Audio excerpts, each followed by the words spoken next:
Well, happy Sunday Funday chat. What an interesting and exciting last 30 days it's been. I was going to be here last week, but of course, the Grim Reaper has to try to drag my ass into the nether realm. But I fought my way back from the void because there's so much fun to talk about. I put off dying for a little longer. Of course, I'll be here to sell you hats and read those super chats. We have a lot of fun stuff to do. I used to do a Sunday Funday back in the day. We used to look at different streamers and lolcows and awkward standouts and trolls and all sorts of fun phenomena on the internet. And I haven't done one in, well, years. It's a nice little roundup. Round off. What is that weed killer called? Round something. And so we're going to be spraying it right into their face, spritzing them in the face like a fucking cat. I'm sure some of you out there can relate. I'm sure some of you are cat owners and understand what I'm talking about. Give them a good squeeze right in the eyes. Hopefully not with weed killer. I'm talking about with water. Jesus. You'd have to be like Mersh if you used weed killer on your cats directly in their eyes. It's going to get clipped and used out of context. There's this guy on YouTube. He sells hats and he hates cats. It rhymes. I don't know why. But he's psychotic about it. Keeps spritzing him in the face with weed killer.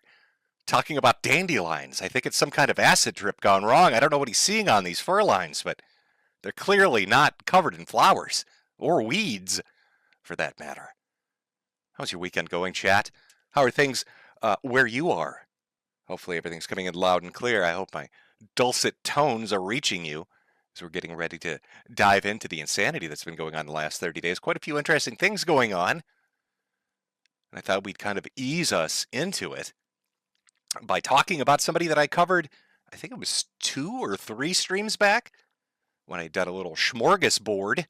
Great word, by the way. Doesn't get used enough. I guess we're not an Amish country, so it's not going to. We're not those Dutch, Pennsylvanian Amish people. But nonetheless, a smorgasbord offering. We talked about Daniel Larson and others.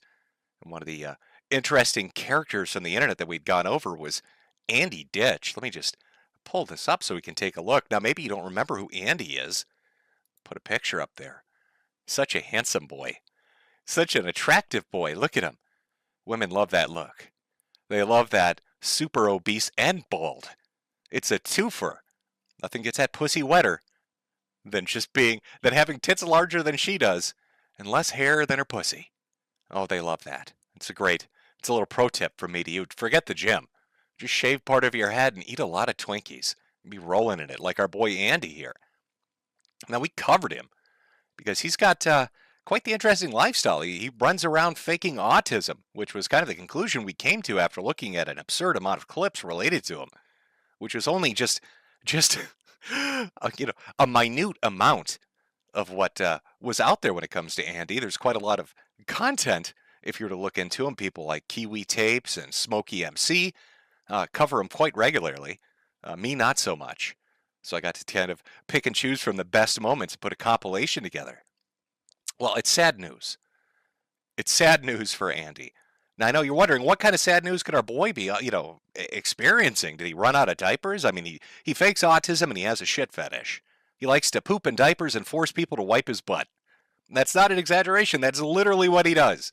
He's been spending a good 2 decades faking that he has a disability, pretending he's slow in the mind, a little water-brained, and trying to get state agents, employees of the government, to come and wipe his pooper. This has been something he's quite dedicated to. He's really committed to the bit. So you have to kind of wonder what would upset our boy here. Did he run out of Pampers?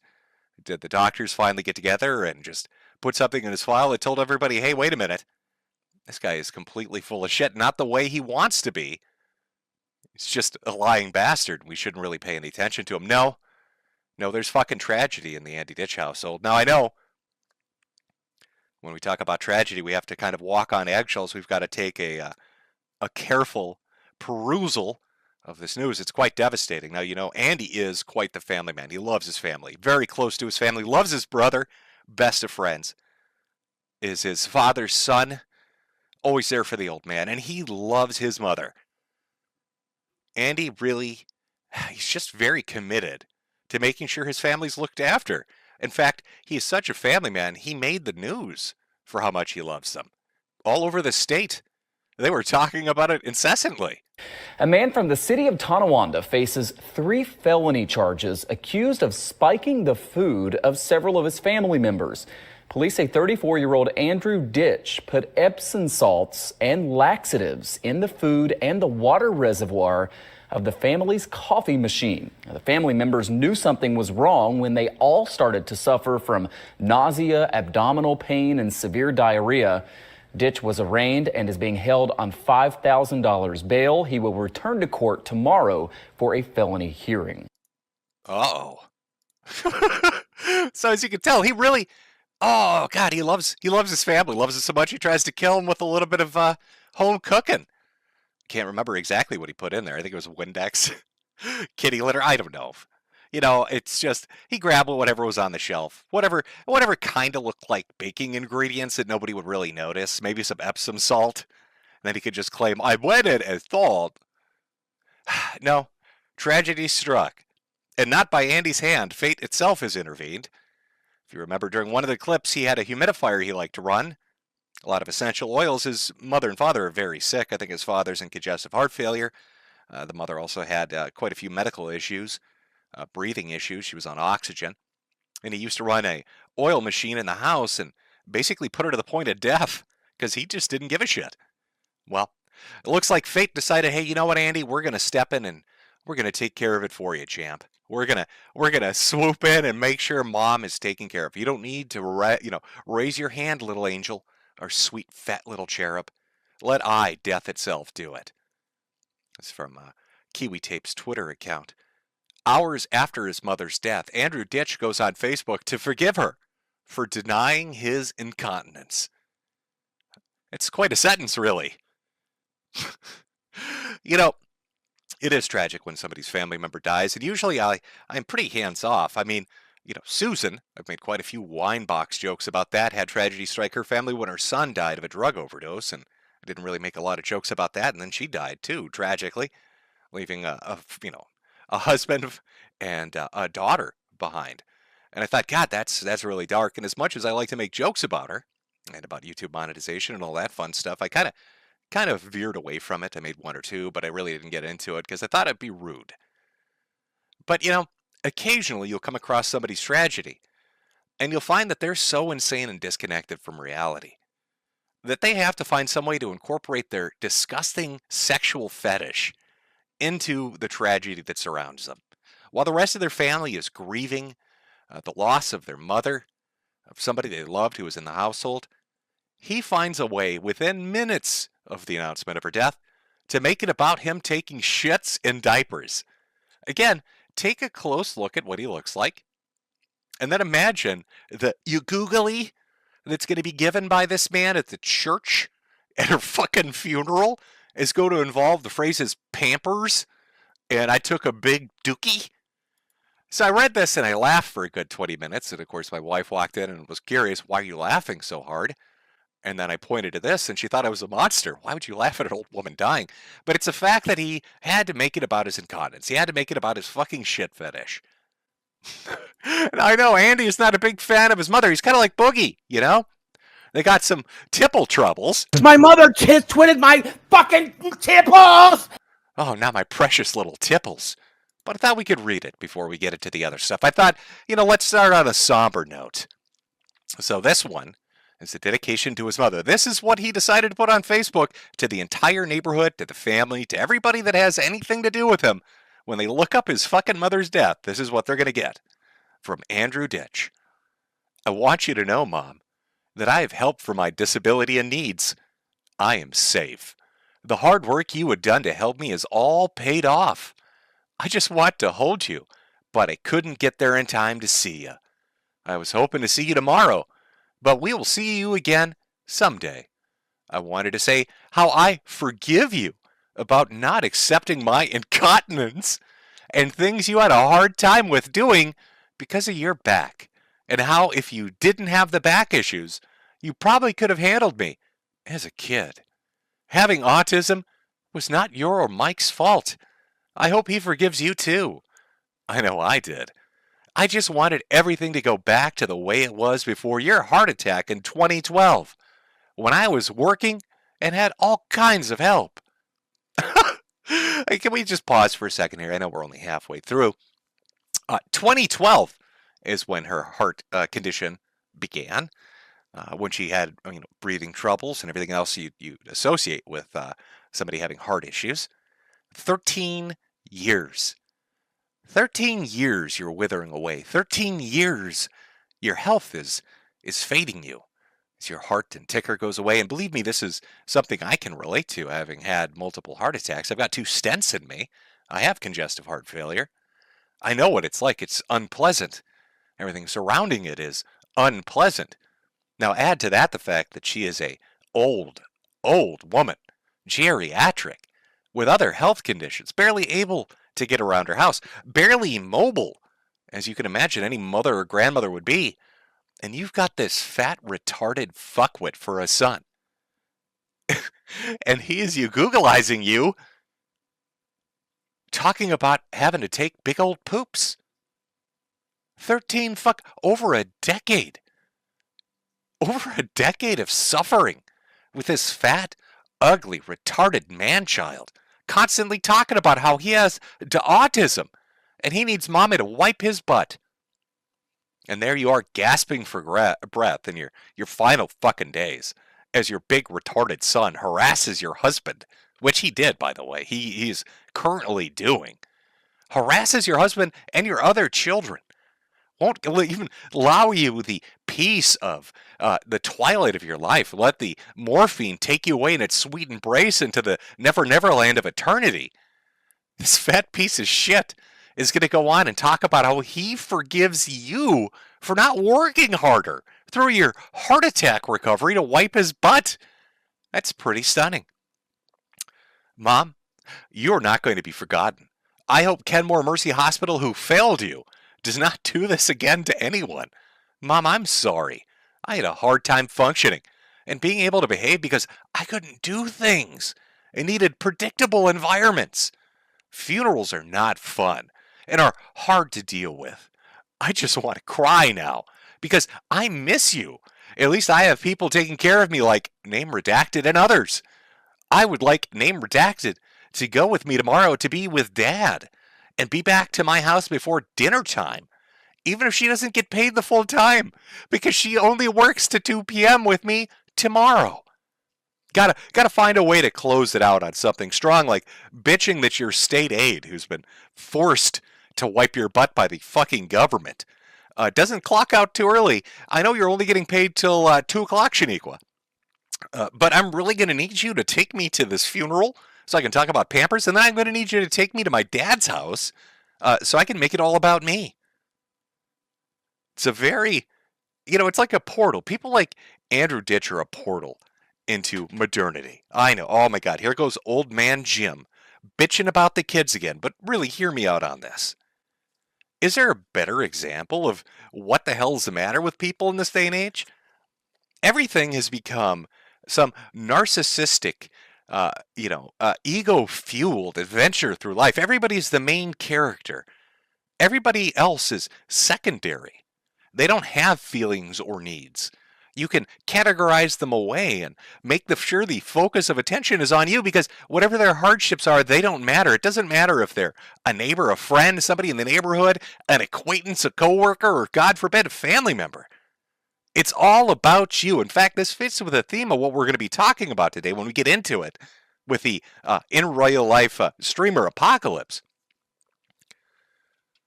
But something is fundamentally broken with people. I don't know where you're going to blame it. Is it the permissiveness and progressiveness of society? Is it technology that's made people alienated and cold? Is it just the fact that everybody's been so shit for so long and nobody really noticed? Because we're all cocooned away and now it's more noticeable? I don't know. But he's the perfect example. A man who has dedicated himself to forcing others to take care of him for something that doesn't exist, that involves a sexual fetish. Somebody who is willing to rob his family and the taxpayers of time and money and effort, taking it away from people that actually need services. And he's going to find a way in his mother's last moments, in the remembrance of who she was as a human being after her death. He's going to find a way to make it about himself. and about his poop fetish. And there's no better capstone for what's going on in this day and age. People have, it's not even apathy, because they're not cold to themselves. They're very hot on themselves. They're very tuned in to themselves. There's just something fundamentally broken with people. And that's not even generational. This isn't me putting this just on Zoomers or millennials or alpha. This goes to boomers and everybody else. They've all become sick off the saccharine, sweet titty of pure, unbridled narcissism.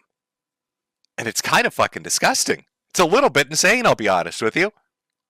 So I thought, I'd start us off with that. Because what better example, what better segue to get into talking about some of the most fucked up people on earth? When you're talking about in real life streamers, when you're talking about the stuff that they do, I know you've probably heard about a few here or there. We're really going to go nailing through a few that I think are most interesting, and talking about the others is too. People like Somali and Doherty, Vitali. Some you might not even know, like Goodnight Chicken and others. But I think they're probably the best example, the case to be made for what I'm talking about. But Andrew, I think, kind of segues us in nicely to that. God, giant, fat, ugly man. When I used to do videos, I used to, try to interlace them with humor because it's good to laugh at insanity. But I did like to talk about a lot of the things that I found that were screwed up. Whether that was more lighthearted with Deviant Siri talking about people that were just into really goofy, weird stuff, right? Awkward, inflationary blueberry fetishes. Or Tumblrisms with the mind rot that was coming through colleges and academia and filtering down through the rest of society. But generally, I tried to kind of, put it in there and wrap a nice little bow around it. One of the things that's still kind of, pervasive, that's stuck around, is this egotism, this narcissism. But I don't want to. I don't want to be too down heavy on this, because we're going to have fun today. It is Sunday Funday. So before we get into the heavier stuff, as a gamer, I thought I'd talk a little bit about gaming and what's going on in the industry. I don't know if you know it, but I'm a bit of a gamer. Play a little bit of video games, okay? Beat my wife, keep her in a cage, drink a little Mountain Dew, and eat some Doritos, and I play some first-person shooters, all right? Buy the same game every year, all the DLC for it. Fuck you. I don't care if it's ruining the industry. I don't give a shit. A little bit of a gamer here. Like to swear, say a few slurs, if you know what I mean, a few hot terms that might make the neighbors blush if they catch me through the walls, and they're thin enough that they will. I think I've taught the neighbor children at least 22 different racial slurs. And I mean, we're getting into some really unique ones too, okay? I mean, I learned some doing streaming throughout the years. They've learned a lot more in the past few months. But one of the problems with gaming, oh God, there are quite a few of them. One of the problems I've noticed, and maybe you've noticed this too, is the rush to digital. Now, go with me on this little journey back in time for a mere moment here. Maybe you remember this, because I sure as shit do. When digital delivery of content was first pitched, it was right kind of on the tail end of the introduction of, microtransactions and DLC, and changing kind of the content of a game and who it applies to, and microtransactions and mobile gaming and all of that. But this idea of digital delivery was pitched to people, and it was article after article with every dev and studio swearing up and down the same fucking thing. It's going to be cheaper for you. Regardless of the development cost for us, it will be cheaper for you. When you're looking at the cost to put a video game out, oh, woe is me, they would go on and on and on at fucking length, talking about how the production costs and the disc costs and the logistics costs and the shipments and putting it on store shelves and working with realtors, how all of these different things all added to the total cost of that game, that $60 game sitting on that store shelf. Well, really, with digital delivery, it's only going to be $30 or $40. We're going to take out at least a third of the cost of that, and that's going to you. Those are the savings you're going to get. And that didn't work out, did it? No. There were no savings put towards you. They kept the price the fucking same.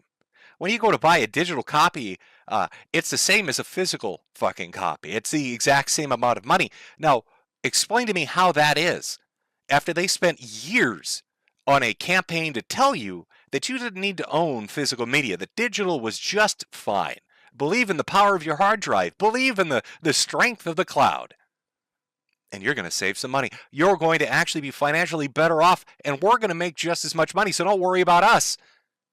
And then once people start adopting it, once they get used to the convenience of it, once the numbers start to go up, you get fucked in the ass. They bend you over and fuck you. But their greed doesn't know any limits. So where are we at? Well, maybe you noticed something within about, I'd say the last 2 or 3 months. It started with tweets from different developers and people working on the project. Then you saw a few of the indie gaming journalists talking about it. Then a few of the larger platforms and more large and mainstream gaming journalists started doing interviews. And what do you know? The conversation shifts from, it's not just, how much we're going to charge for a digital copy of a game. We're going to start charging an obscene amount just because our development costs now are so through the roof. We become so much like Hollywood in such a disgusting, wasteful way that we need to charge you $100 for Grand Theft Auto 6. And immediately once this started getting floated around, you may have noticed a few things. First, the apologist came out. Oh my God, you don't understand. They spent a decade working on this. Billions of dollars have been put into this project. Really, it's okay if they do it. It's different. It's special. You should really accept it. It's going to be a great game. You're going to buy it anyway. What are you bitching about? Look at Grand Theft Auto 5 sold 200 million fucking copies. Are you going to say no to Grand Theft Auto 6 at $100? No, of course you're not. Shut up and sit down. This was testing the waters. This was much bigger than just this title itself, much bigger than just this company itself, just like with that digital distribution shit. Here we go again. Hey, $100 a fucking game. We've got a lot of large costs and you're going to like the game anyway, so shut the fuck up and pay. Well, how did that work out for you? Because it quickly evolved from there, didn't it? It went really quickly from this, because if you'll notice, within months of this happening, suddenly we've got who coming out? Oh, fucking Nintendo coming out. Hey, everybody. Oh, don't you love the Switch 2? Well, the hardware, that's not too out of the spectrum, the norm, the range that you'd expect. $450 for a console, that sounds reasonable. I mean, you paid $750 for that PlayStation 5 Pro model. You're going to pay $600 or $700 for the fucking Xbox Series X. So $450, that's pretty reasonable. I can't really fault them for that. It's that other thing that Nintendo's doing. Well, it's two, really. Right on the heels of Grand Theft Auto 6 for $100, here comes Nintendo out of the gates with $70 to $80 for their physical games and nearly the same pricing for their digital games. And, really enjoy those physical copies, because not on, just on top of that $80 fucking dollars you might be paying, you might also be getting a game key card, which is a blank fucking cassette, cartridge, whatever, that you get inside your case, that you have to download the game anyway, so there's really nothing on it. It's a waste of everybody's fucking time and effort. So instead of just giving you a download code, remember, this was their initial plan. We're going to do a download code and cutting $30 off the price tag. They're going to give you a download code in a physical box and then charge you an extra $20. And fuck you if you have a problem with that. The balls on these people. And, their reaction to the heat they got for this, which is remarkable, by the way. Nintendo fans are known for taking it up the ass. They rarely complain. They love their console. They love their first-party titles. They got upset about that. It's a lot of fucking money, $80 a title. Well, here comes Doug Bowser. If you can't afford a Switch 2, stick to a Switch 1. Let's read the direct quote so I don't misquote our boy here. What did Doug have to say? As we look at Nintendo Switch 2 and you think about the feature set that I talked about, we believe that the pricing is appropriate for the value of the machine and the gameplay experience overall, Bowser said. We recognize there are some people that may not be able to afford the Switch 2's price point. That's why we wanted to make the other Switch platforms available, so people still have an opportunity to come into our gaming universe, be a part of these characters and these worlds, and see value, if you will, in whatever rung of the platform they come in on. Now, this was a sit-down interview with CBC, where Bowser had said this. I tried to look for the actual interview clip. I couldn't find it, but it's a direct quote nonetheless. Ah, now this might sound familiar to you. No others have probably pointed it out. But for those of you sitting there and pondering, where have I heard this exact kind of response before to people being pissed off in regards to what platform they should buy? Because he's essentially telling you if you can't afford it, buddy, you don't like the feature set, just stick to the Switch 1. Well, we have heard this before somewhere. Fortunately, we have a product for people who aren't able to get some form of connectivity. It's called Xbox 360. Right. So stick with 360. That's your message if you don't like it? If you have zero access to the internet, that is an offline device. I mean, oh, you can't afford our Xbox One?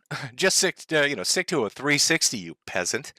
Oh, are there dirty, filthy, fucking poor people around me? Why don't you stick to the Xbox One? Or, I'm sorry, stick to the Xbox 360. Stay off the Xbox One, peasant. Oh, boy. And, of course, Microsoft, not to be outdone, running in there on the heels of Nintendo doing it, GTA 6 talking about it, they're announcing a price range across all accessories, consoles, and gaming. So now with the one game they release a year that runs at 20 fucking 2 FPS in a sub 4K resolution will now cost you $80 to $90, and you get to run that on a now more expensive Xbox Series X. Are there more features? Is it stronger? A better CPU? None of that. It's the same fucking thing, but you're just going to pay more for it. Because Sony did that a year ago, and fuck you, you're going to put up with it. Absolutely lovely. Boy, I just love gaming. I just love getting robbed. I love getting fucked. I know a lot of people talking about tariffs and inflation, and all these don't make excuses for companies fucking you over. They're more than willing to do it without an excuse. They don't need your help. They lied to us years ago about the switch from physical media, and we're finally here. Welcome to it. This is the death of physical media when it comes to games. Nintendo was the last holdout. Microsoft was long gone with the Game Pass shit. Sony's already been licking their chops at it because they know that they sell more digitally than they do physically. Nintendo was the last hope. And now you're going to get blank cards with no code. What are you going to do if something's fucked up? If the system goes down? If Nintendo goes out? I don't know what you're going to do. You're fucked. You'll have a bunch of useless shit that doesn't work. That's always been the risk.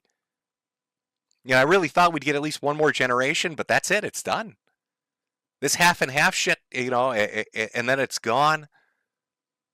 And every company that can make money will do so. They don't give a fuck. They'll come up with an excuse. They'll placate you, tell you things you want to hear, but they're going to charge you $100 for a digital download code, and you're going to put up with it because you got stuck sinking $800 into a console you can't fucking back away from. What in the fuck is going on with these people?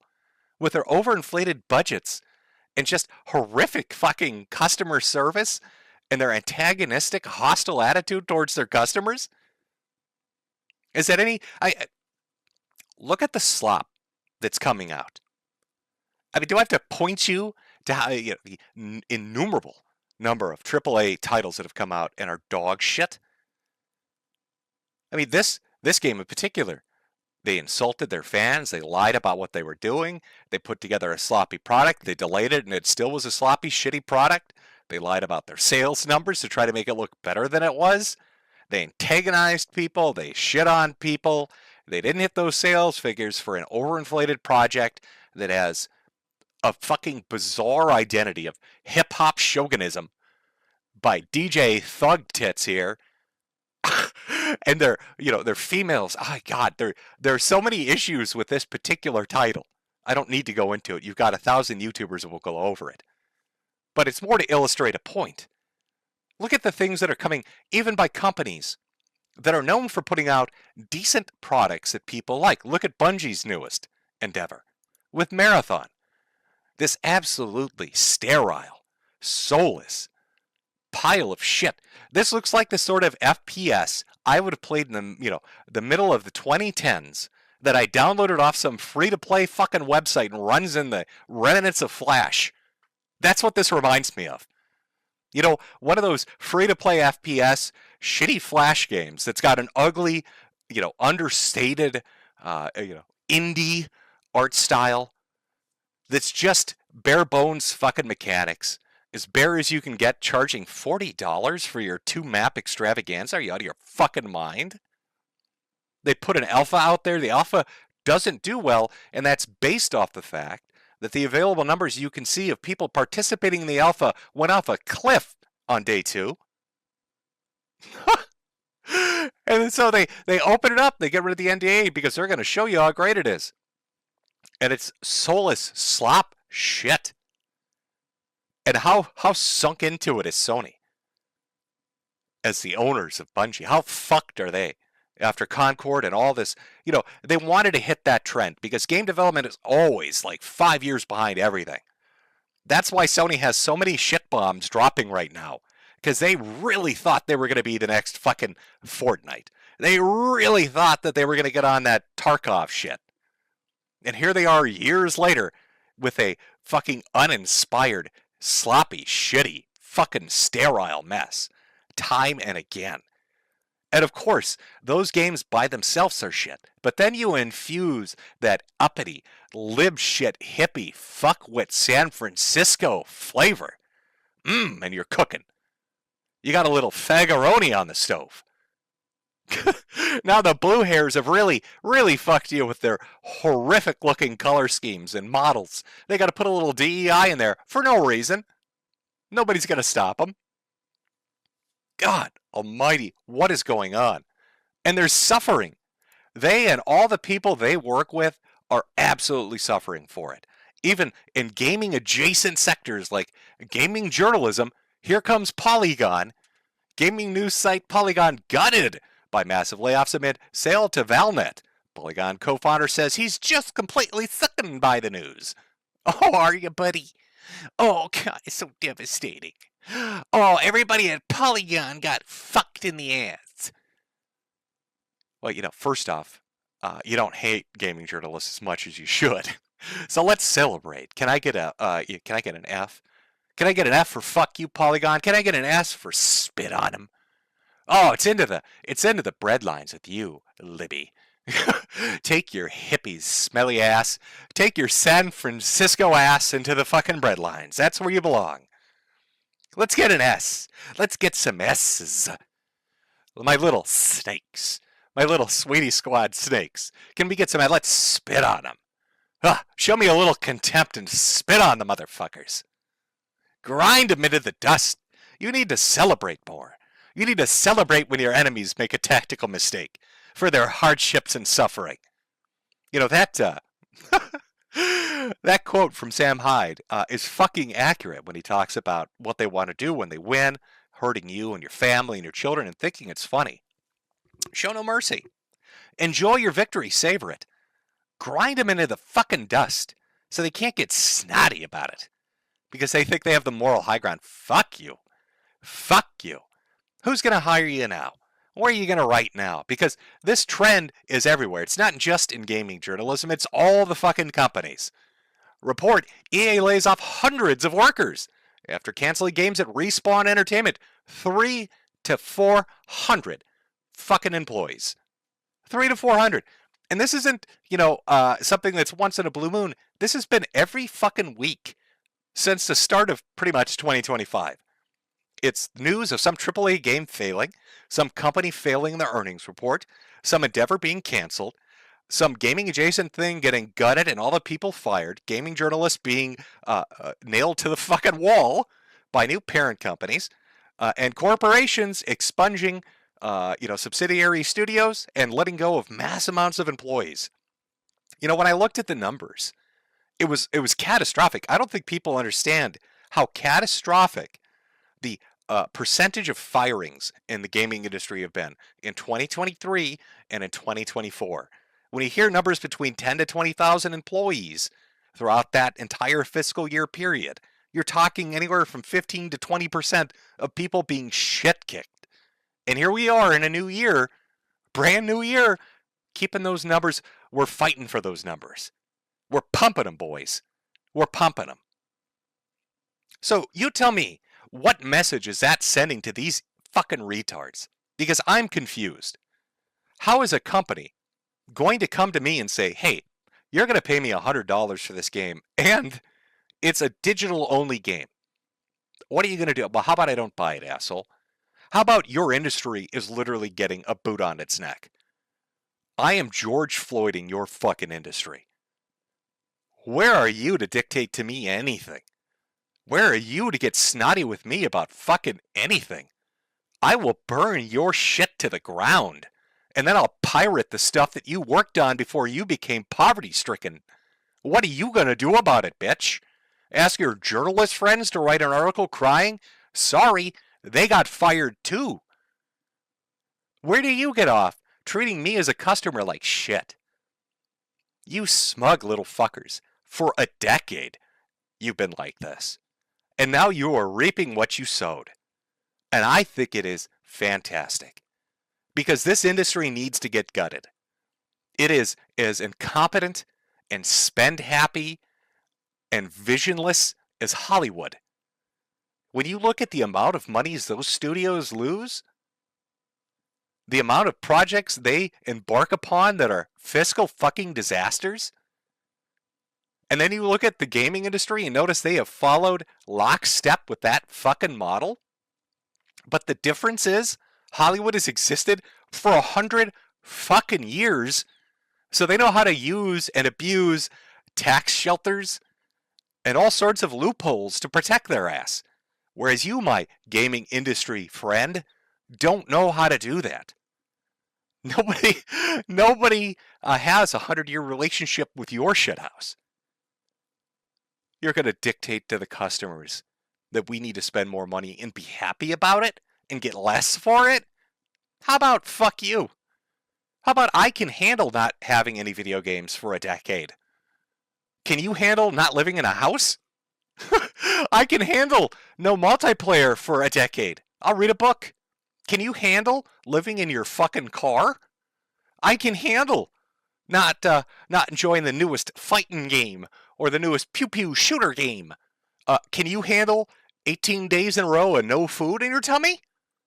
I think one of us doesn't really have the sternness to survive this. I don't know, chat. I think these people might have overestimated their ability to fuck around because they know they are surely finding out. And they'll keep doing it because the people in charge of these studios are brain-rotted retards. Does that mean everybody in the industry is bad? No. Does that mean every company's bad? No. But it sure is prevalent. It sure is a lot of them. This might be the perfect opportunity for mid-tier developers. If you look back on the history of gaming and you look at some of the best libraries that ever existed, you'll see something like, and I don't think anybody will disagree, even if they had a different console at the time. But look at something like the PS1 in particular, or even the PS2. Use these two as an example. There were so many companies that had existed before those consoles that had made niche games that either didn't get ported over or didn't get translated or didn't have the money for a publisher. And these companies, when they had that opening up, of verdant green new fields and not being under Nintendo's thumb and not having to worry about Sega imploding, this open opportunity. You had all these companies coming out, Working Design, all these other companies. I mean, think of something like that released stellar fucking games that weren't AAA, but they weren't indie. They were this weird sort of middle ground. They created an amazing library with a real breadth to it that you don't really see anymore, with unique, fun, quirky, funny, different experimental games. And that time period, and not just PS1 and PS2, but you've got the N64 and the GameCube, you've got stuff like the Dreamcast. Think of the titles that you used to see come out, even the first party stuff, just the fucking the field of games that you had. The things that you could look into, the things that you could play, how fucking quirky and weird and good they were. And seeing these big powerhouses that have dominated everything, that have ruined everything, that have just run their business in a shitty way, treated their customers in a shitty way, bullied and berated others with their wealth and prestige in a shitty way. And now they might have an opportunity.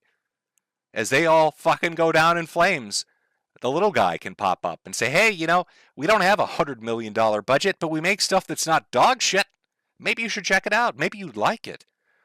Maybe we could accommodate you. We have a development cycle that's 2 years, not 10.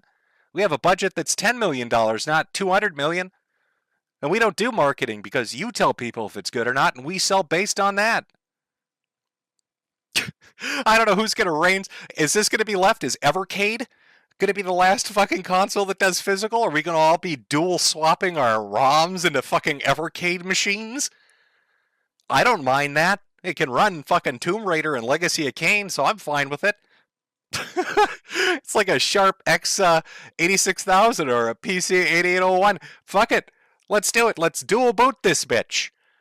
Let's have those double-lot game devs get out there and start making me little cartridges for my fucking Evercade.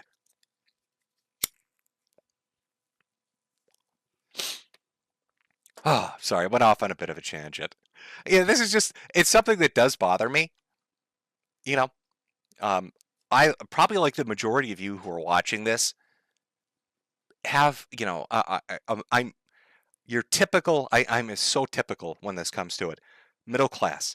And my spending habits and my earnings, everything when you look at our household is just your basic bitch middle class sort of person. I'd love to be one of those streamers that does it every day, and I've got a Lambo and a stupid mansion and whatever, and then I don't have to think about money. But me, like every one of you, when I see this sort of stuff, it pisses me off because I think to myself, I do like gaming, and I like it as a hobby, but I'm not going to put that much money into it. I just can't. I can't put that much money into it anymore. I can't justify to myself $100 a game, even if it's a good one. I can't justify to myself getting something that's just a download code. Rich coming from a guy that's got a fucking Steam account, but it's true. I mean, maybe if they acted like Gabe, this would be a different conversation. But have you ever seen Sony or Microsoft or Nintendo say, hey, everybody, we're going to do a Summer Games Fest and everything's $1. Hey, everybody, just for the fuck of it, these 100 games are free. Why not? I'm Gabe and I love you all. No, they never do that. They never treat it like that. So how is this guy with a PC, service platform and a monopoly almost? Do you really count Epic and Blizz? No.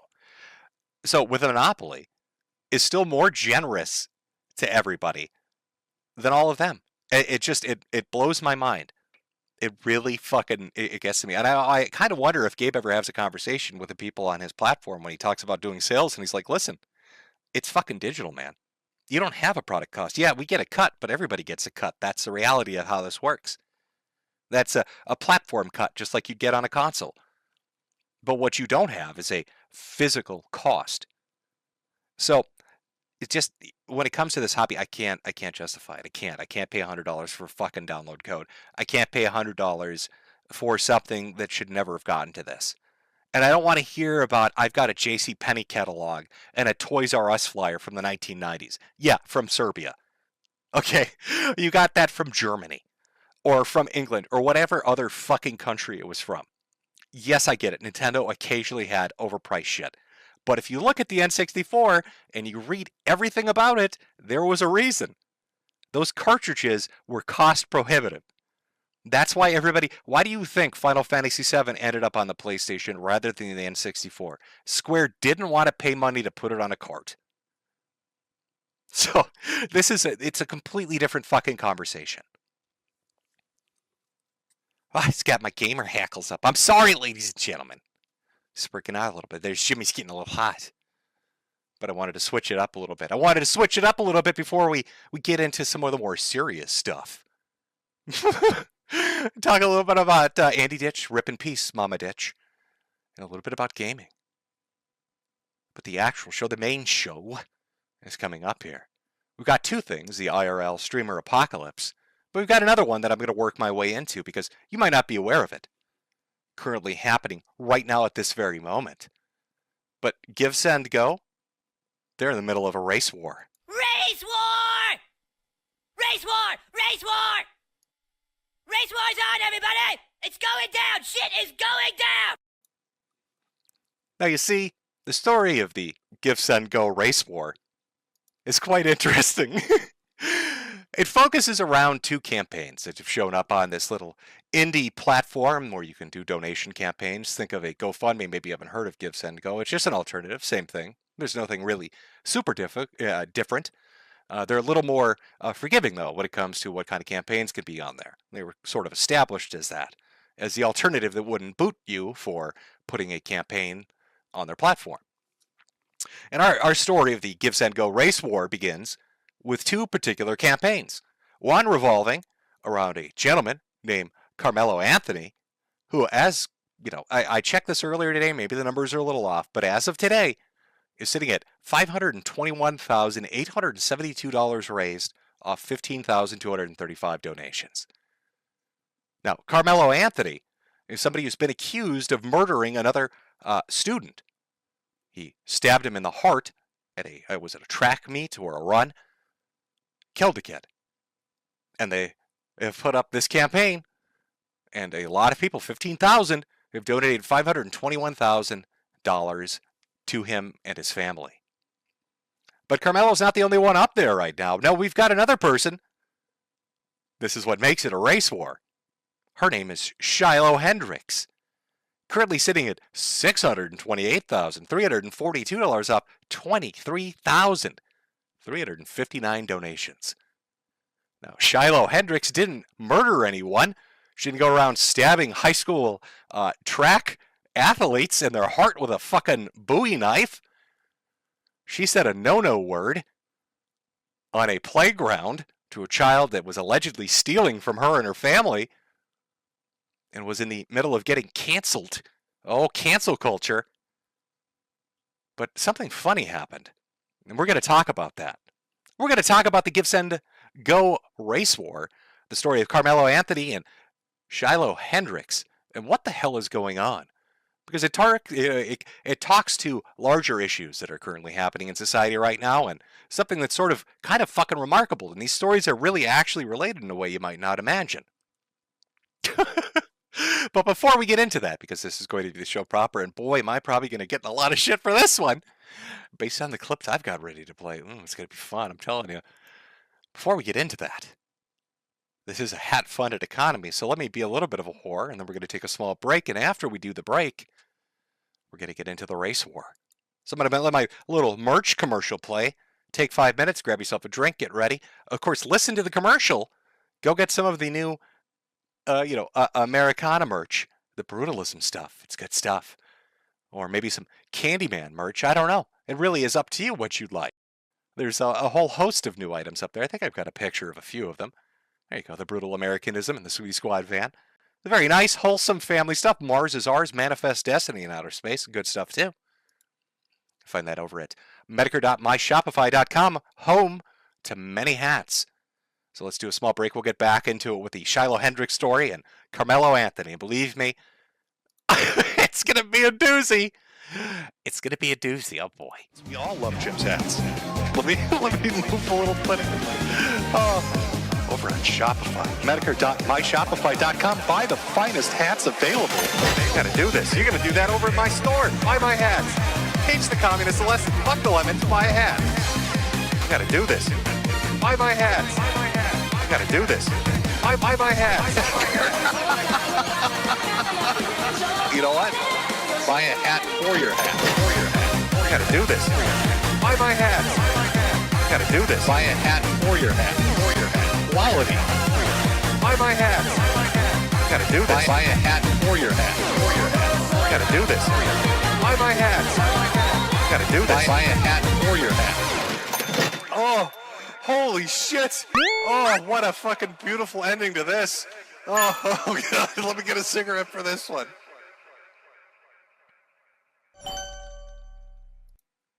Oh, yeah. Buy that hat. All right, let's turn the little break icon off so everybody understands what's going on. Oh, I hope you had a good piss. Did you write a whole story about it like Andrew Ditch would?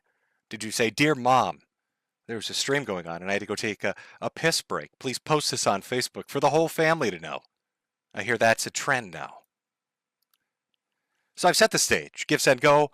2 different campaigns about 2 different subjects, and let's get into this. We're going to get into some heavy shit. I'm going to start with Carmelo Anthony. And Austin Metcalf is a person that he murdered. The boy that he killed. The teenager that he slaughtered. And, I'm going to start this off. I know I've colorfully titled this A Race War, but I want to start this off by saying this. The thing I found most offensive about this particular story, aside from the egregious actions of Carmelo Anthony, is a fundamental thread that's run through it in regards to his father, Jeff Metcalf. Now, I understand everybody grieves a loss differently. I mean, we talked about Andrew Ditch earlier and his weird insertion of his fetish into the death of his mother. But Jeff Metcalf is the father of Austin. And there's something so disgusting about betraying your blood, about turning your back on a family member who has suffered a horrific injustice. And this man has done something that's so fucking reprehensible, that's just so subhuman to do. And I can't get over it. Every child, regardless of their age, should feel like their parents have their back. Should feel like they are there with unconditional fucking support and unconditional love. And don't, get this twisted as me saying, oh, you've got to pay for all your kids' shit and put up with their bad. No, of course not. Of course they'll be disciplined. Of course they're going to be, some kind of a structure around their personality and their lives. I get that. But what I'm talking about is when outside forces conspire to hurt your children. When somebody comes at your kids, it's your fucking duty as a parent. It's your duty as a decent human being to unequivocally, 100% back your fucking child to the hilt. And if somebody kills them and takes their life and murders them in the prime of their fucking life, your duty as a father, as a decent fucking man, is to get out there and tell the piece of shit that did it that you hope he burns. That every ounce of justice coming his way is deserved. Because that is what a fucking parent does. You step up and protect your children. And you go after those that hurt them. And it's disgusting that this piece of shit has... I don't even know where to begin with it. I don't even know what the psychology of what I'm witnessing is. I understand people go through grief in different ways, and sometimes it fucks you up.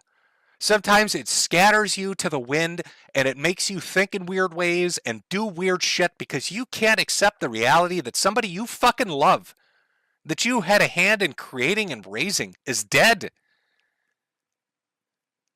But this man, his behavior is repugnant. And understand, this is for any parent. It's not if you're just white, you're black, Latino, I don't care.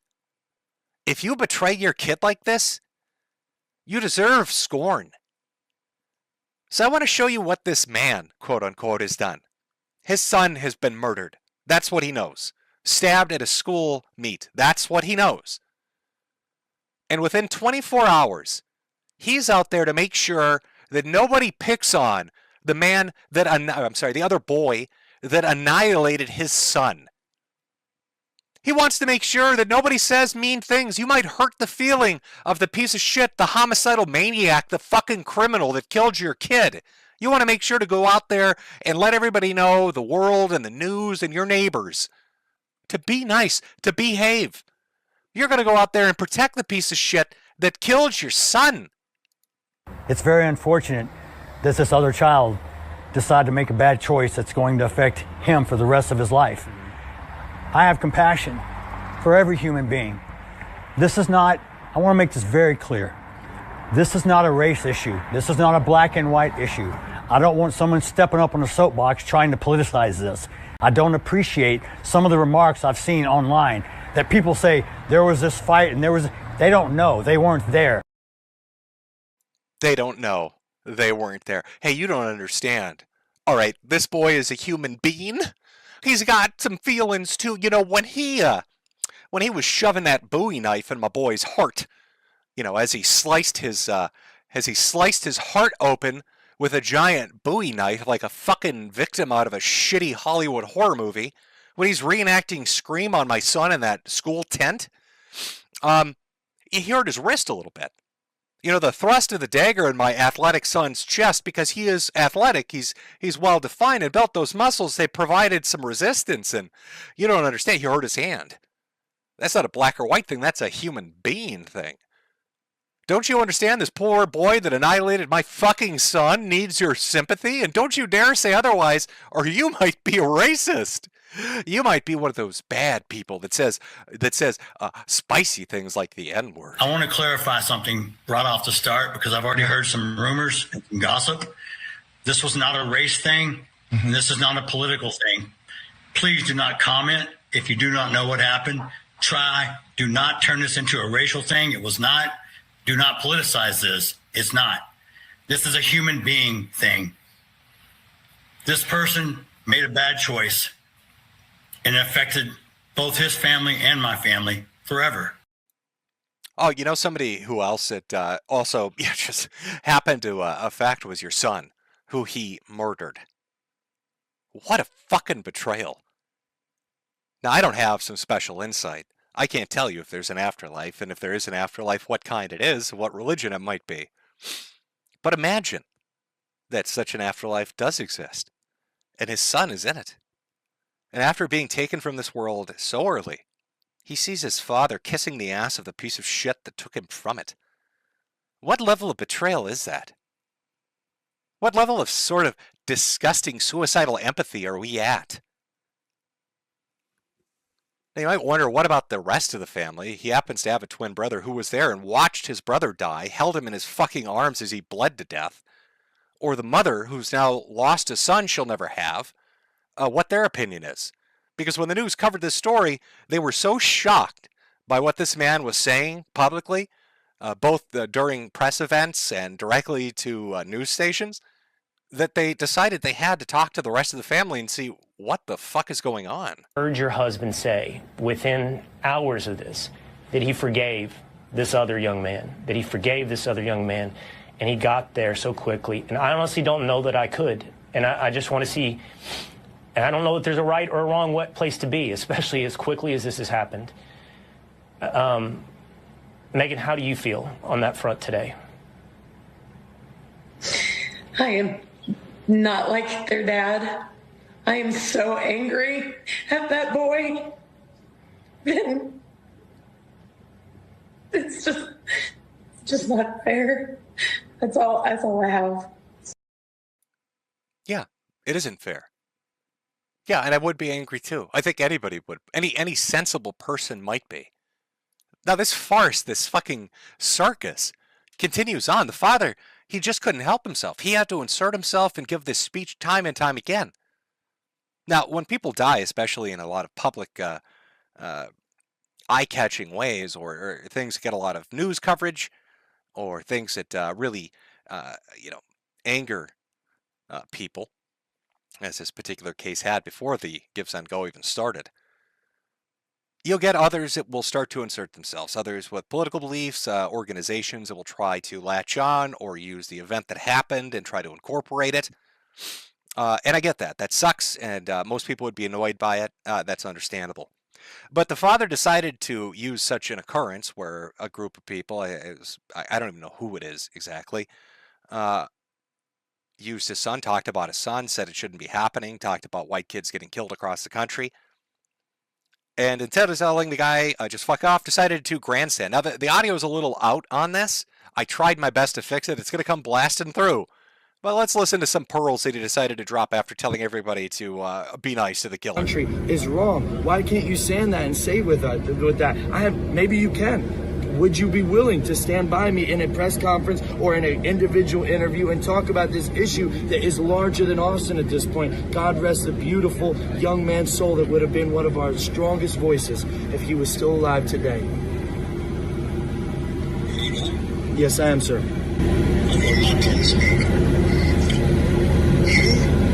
The fucking problem, my friend. You're trying to create more race divide.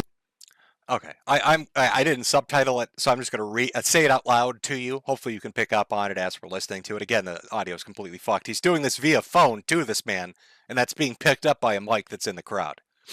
The first thing he said is, "You're making this worse. You're making it a race issue. You're basically a piece of shit. How dare you? How dare you bring up the facts of this case? How dare you condemn the kid that murdered my son?"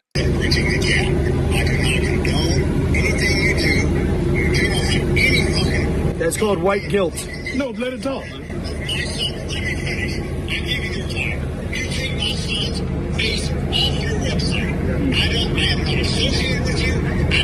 You're creating more Austin Metcalfs with your weakness, sir. You know, generally, if I saw a clip like this, I'd almost always be on the parent's side. I'd be like, stay away from the event. You know, don't try to use the kid. Don't try to politicize it or use it for whatever your fucking thing is. But this guy actually is right in this instant. Your son got stabbed for no fucking reason. And you're out there on your knees sucking the dick of the murderer and his family and his attorneys and telling everybody they're wrong for talking about the facts of the case and running cover for this shit. And you're going to see what that results in. Yeah, you're creating more. You're creating the same mentality in the environment that's going to lead to more of the same shit happening. This guy actually happens to be right. So what happens to Dad? You know, when he's down on his knees sucking dick like a retard. Oh well, let's see if the courtesy's returned. Let's see how Carmelo Anthony's family and his attorneys treat the father of the victim when he shows up at their press conference. Let's see how that turned out. If you take a look at your screen now, what you are looking at is video of Jeff Metcalf being escorted out of the co-working space where the Next Gen Action Network's office is by Dallas Police. You see that there. Jeff Metcalf, the gentleman who was wearing the sunglasses and the blue shirt, who's being escorted out, is the father of Austin Metcalf, who was the teenager who was stabbed and killed in tracking to the school. He is being asked to leave, escorted out at a press conference that is being held where the parents of the child who is accused of killing Metcalf's child are expected. He got thrown out. They threw his ass straight out of the event. He shows up because he's gonna, I don't know, circle suck all the Anthony males on stage to the amusement of everybody in the press. I don't know what his fucking plan was. But they threw him out. If you take a look at your screen now, what you are looking at is video. Oh, sorry. I think I hit the wrong volume button there. Did I hit the wrong? Oh, Boomer Jim did it again. I'll just, I'll summarize. I'll be succinct about it so we can catch up to where I am right now. What I was saying in regards to the clip was, isn't it interesting that Carmelo Anthony and his family will ask this man to leave when the defense of his son, is essentially that he was asked to leave the tent. That makes it permissible. It's a case of self-defense because he was in a tent he shouldn't be, but he was asked to leave, so he can obviously stab this young man to death. But when his father shows up at a press event, open to the press and the public, he needs to be escorted out by the police. And I was also going to add, just as icing on the cake, to really put the finishing touches on this clusterfuck, the father, as he's leaving, because it's his age, I've always heard people say this shit, and I always thought it was a fucking joke. I always was under the impression that it was bullshit, that boomers will tell young kids, you look them in the eye and you give them a firm handshake. And what is he doing here? He's literally looking them in the eye and giving the police a handshake. Thank you very much for throwing my ass out. Let me shake your fucking hand. He's doing it.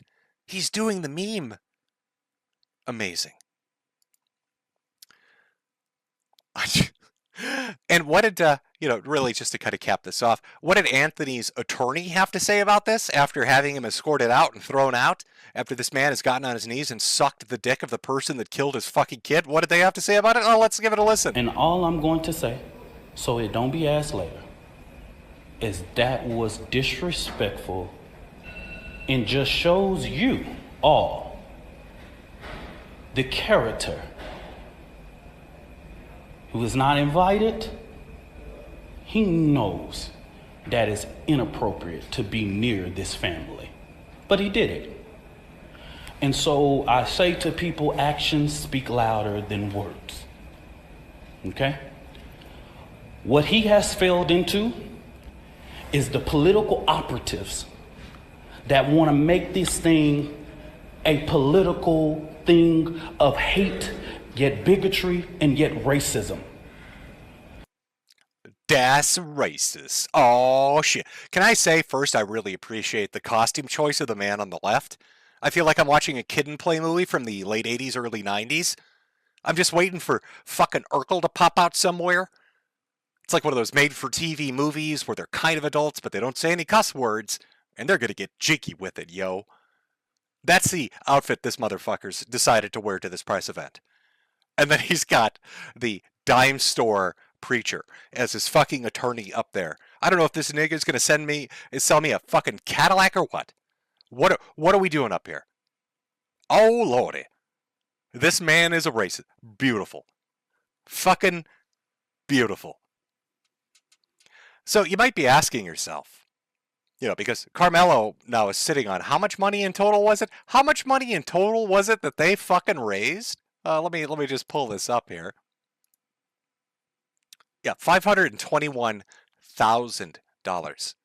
$521,000 given to somebody who essentially just killed some kid at school because he felt like it.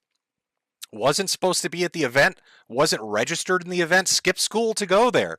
Alleged to have been going through people's bags to steal shit. Asked to leave and killed somebody. And that's deserving of $520,000. And oh my God, if you watch social media in regards to this, did black people love it? There is a wicked case going on in America. I was raised kind of as late Gen X, early millennial. And, it was always taught to us to be colorblind and to believe in meritocracy. And this was sort of drilled into us. And the continuation, the evolution of that has led to a suicidal empathy. White people do not collectively believe in themselves as a group, and they don't ever say shit when something happens, and they feel bad if they're forced to address it. But every other group on Earth does not think that way. They don't believe that shit. You want a case in point? Go look right now. And this isn't even really a different, two differing races or ethnic groups. Go look at Pakistan and India, who are on the brink of war with one another, and look at how they talk to each other. Look what happens when the Indians or the Chinese have a border dispute. Look what happens when any group, such as the Chinese, are in Africa. Their Belts and Road program where they go around giving third world countries well, I'm not going to get too deeply into what they're doing with the exploitative practices of their government, but they're going into third world countries and building their bridges and shit. You ever see a Chinese tourist go to like Nigeria and see what they do? You'll see black people walking up and down the street going bing bong ching chong. You ever see what the Chinese, how they react when black soccer players show up in China? Every group on earth thinks in some degree along racial lines, along ethnic lines. But white people have evolved this weird sense that they can never be collective when addressing an issue that affects an individual or the group. And this man, Jeff Metcalf, has been so bred and fed on this disgusting shit that he is willing to betray his son so that he looks good and non-racist when it comes to the piece of shit that killed his son. Most parents would defend their kids even if they were egregious pieces of shit that were guilty of something. And yet his son appears to be a completely innocent victim, and he's willing to throw him under the bus because he doesn't want to look like a bad racist. He doesn't want to look like he's thinking something wrong about this kid because he's a black kid. And every group out there is laughing at white people as they do this. And black people have been doing fucking cartwheels over social media, laughing their ass off, talking about how that teach those white people who can't season their chicken. Oh, lordy, white people can't season their food. So I donated $20 to fucking Carmelo. And what's Carmelo doing with this ridiculous amount of money? Did they use it for bond and bail? Oh no, they're using it. They're using it well, all right. They decided, hey, let's move into a nearly $1 million house in a gated community and buy a brand new sports car right after the bond.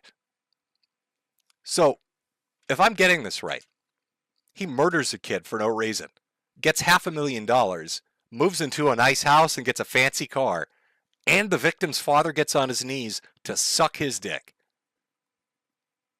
Well, you can imagine the effect this might have had on, I don't know, white people. They started to get a little bit mad. You know, I've said this before. Now, this is unrelated specifically to this. In regards to politics, with something like Trump's victory and the things that are going on with Doge and corruption in the government and all of that, that I think people are going to go through a phase, essentially. Have you ever seen somebody come out of a cult? How it usually takes about a year for them to get deprogrammed? So America is going through this deprogramming when it comes to lib commie shit in their government, and becomes to government corruption. And, you know, a part of that, as this deprogramming is happening and people are like, hey, wait a minute, maybe I shouldn't be taken advantage of. Hey, wait a minute, fuck corrupt politicians. Hey, wait a minute, you know, these commies have been lying to me. Part of that deprogramming is them going, hey, wait a minute, why is this kid getting a fucking mansion for stabbing some white kid at a track meet? So right on the heels of this happening, what do we have happen? Well, we have a young lady online who's currently being referred to as Joan of Park, Shiloh Hendricks, who got into a little bit of a kerfuffle. Now there she was with her beautiful baby boy at the playground. I think I have a pic. Yeah, here's a picture of her and her son at the fucking playground, just taking it easy.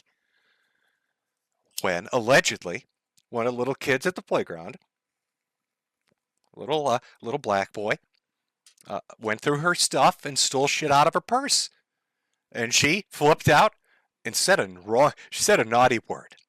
Now I get it. People should not go around, you know, there should be a limit to how we interact with kids, regardless of who the kid is. But, you know, if somebody stole shit from me, I don't care if they're 5. Fuck them. You know, I don't care if they're 5. If they're black, they're getting called an N-word. If they're white, I've got to be more creative. Probably trailer trash. I'll find something. I'll find something to stick. Maybe they're Italian. I'll call them a Guido. I don't know. I'll think of something. But that little 5-year-old's going to hear something. They're going through my shit. So anyway, she's there with her son on the playground. Kid goes through her shit. So what do you know?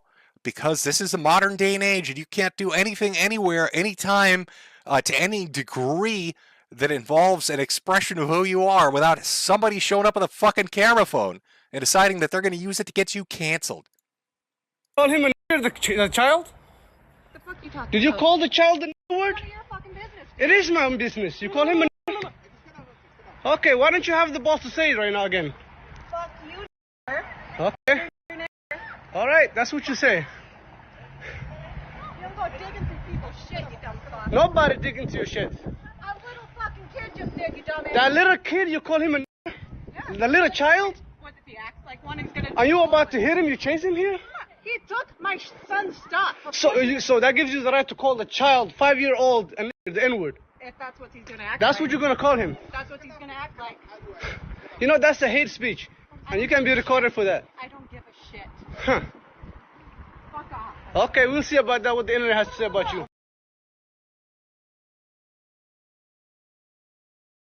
Oh, we'll see what the internet has to say. I think the internet has to say, here's $600,000. I think the internet has to say, hey, you know, after that Carmelo Anthony thing where black kids are getting mansions for stabbing white kids, fuck you. How about that? Oh, we're going to cancel her? How about we're going to put her in a mansion? How about we're going to make sure she drives a Lamborghini? How about her kids are going to vacation in the fucking Bahamas? How about she's going to go to fancy restaurants and eat incredibly expensive food and drink champagne? How about that? How about that for that 30-second interaction? How about that's what the internet's going to say? How about white people have just reached the fucking limit? How about they've hit the peak of N-word fatigue?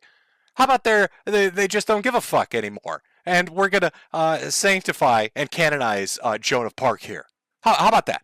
How about that? Also, you know what I really like? What I really enjoyed the most about this particular interaction? I don't know if you caught this or not, so I'm going to play it for you.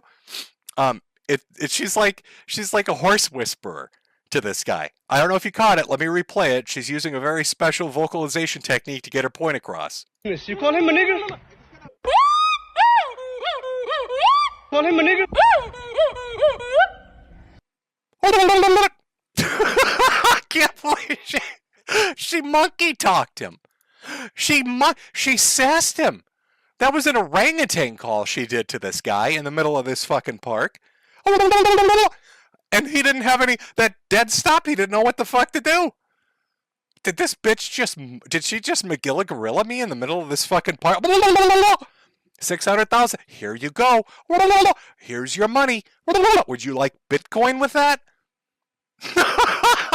She's gonna have that video fucking put on Blu-ray and in a little shrine. So when her kid asked, "Hey mom, I thought we were like originally middle class. How are you affording to send me to like fucking Cambridge?" And she's gonna hit the play button. In fact, that's what the license plate on her Lambo is gonna say. That's what the fucking license plate is gonna say. That's it. She's cracked the code. She's the monkey whisperer. She's the fucking monkey whisperer out there. Now, how could this story get better? Oh, because of course it can. Because the person who decided, hey, we need to cancel her. Now, you need to know, this took place in Minnesota. Okay, and there is a large population that has been imported into Minnesota over the last decade of Somalis. In fact, I believe it was it must have been 7 or 8 years back. People up north, I think it was in Duluth, had a complaint because a lot of the immigrants that were coming over, Somali and otherwise, they didn't have any of like the early childhood vaccines. And so they were worried that their kids who were going to school with these other immigrant kids were going to get stuff like measles or rubella or tuberculosis or all this other crazy shit. And I remember, I think it was Walls had gone up there and had basically told, it was some government representative, gone up there and told them, you're racist for even being worried about that, and you need to leave the state. Minnesota, what I'm trying to get at here, loves its Somalians. So there's a very large population, and this happened to be a Somali immigrant. And a very special kind, too. Rochester man charged with raping teen earlier this year. Omar, 29, and his acquaintance, Omar, 41, both of Rochester, are facing felony charges related to rape and sexual assault of a 16-year-old female earlier this year. You might be asking, how can a convicted pedophile be at a playground? Well, lo and behold, charges dropped against Rochester man accused of sexually abusing teen victim. The Olmsted County Attorney's Office has dismissed the charges in the interest of justice. Now, why would the DA pictured here be interested in dropping the charges in the interest of justice after waiting 2 to 3 years to even begin the proceedings against the alleged perpetrators? Because Minnesota runs cover. I mean, this was ground zero for the George Floyd riots, where half the Twin Cities were burned to the ground, where the government encouraged it, the governor's daughter encouraged it, his wife encouraged it, where the mayors of both Minneapolis and St. Paul encouraged it, telling everybody insurance would pay for it, and it was the voice of the oppressed speaking out, and that businesses would pick up right afterwards, not to worry. And now there is a massive crisis in the Twin Cities with a flight of numerous corporate headquarters, with a 40% unoccupancy rate of businesses in the downtown, with just explosive crime and crushed small businesses.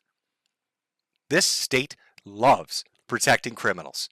So of course a man accused of raping children is at a fucking park by himself, filming people, and just so happens to catch this. Remember, Minnesota is the place that somehow allowed a group of Somali immigrants to steal $250 million from children.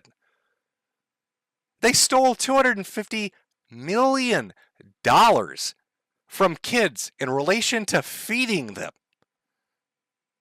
It is a fucking criminal paradise in this state. So here we are. in the current day. And what are we dealing with?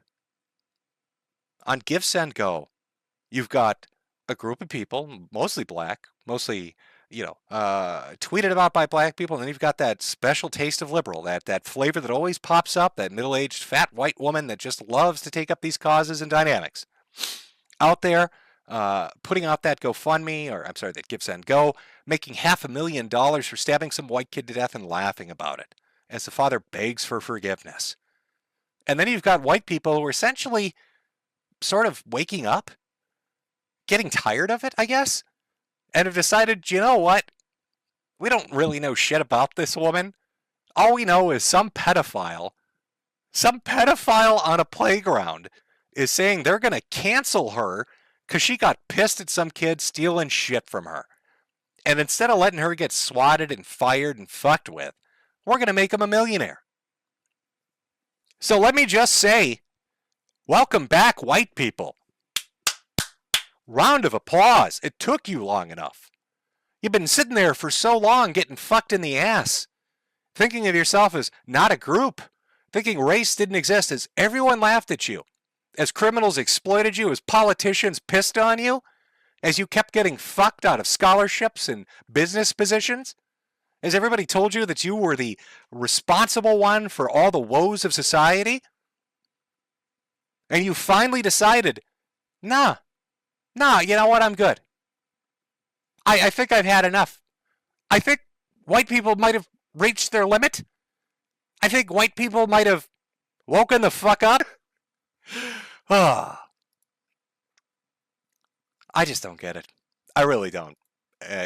Truthfully, when speaking about this kid's dad, how you could go out there and just shit on your own son. It's just unreal to me. I don't know what to say, pals. I think the dad's a little brain diseased. I think he's a little brain diseased. And I don't know anything about this woman. Usually what will happen is something funny will come out, and we're going to find out that she's got like a former black husband, or she's on like the World Jewish Council or something funny. But I don't think it matters at this point. I think people are just fucking tired. I am. Are you tired? Even when it comes to the gaming shit, I'm just so tired of it. I'm just tired of listening to academia and to, modern journalism and all these other things that just constantly have to chime in with everything always being some white person's fault and white people being the root of all problems. And it just gets fucking grating after a while. And I think people are just fed up with it. Now, I don't know how insane it's going to get. I don't know how woken up white people are going to get.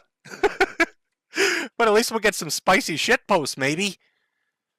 Maybe they'll get maybe the humor will come back a little bit. I don't know. We'll have to see how that turns out. We'll have to see what happens. Move it along. Move it along. On to the next subject. Let's talk about unity and living under the rainbow. Let's talk about streamers. Because while the little Give, Send, Go thing is a good example of something that's currently going on when it comes to just how people are behaving, or gaming is a good example of companies that just decide to fuck over the little guy, or Andy Ditch is a good example of how narcissists with sexual fetishes will find a way, even at the death of a family member, to insert it. These all still pale in comparison. Yes, I am saying stabbing an innocent boy at a track meet pales in comparison to how much I hate streamers. In real life, streamers are the fucking worst. You know, when we were talking about Shiloh Hendricks, we're talking about what happened with that. Just happened to be a guy with a phone to stream it, to picture it. There is some weird fucking... Maybe you've noticed this, especially like if you ever watch law enforcement clips on YouTube. Doesn't matter what kind it is. Have you noticed how a lot of criminals, or even people that get pulled over or talked to by the cops, think that their cell phone is like a fucking protection charm?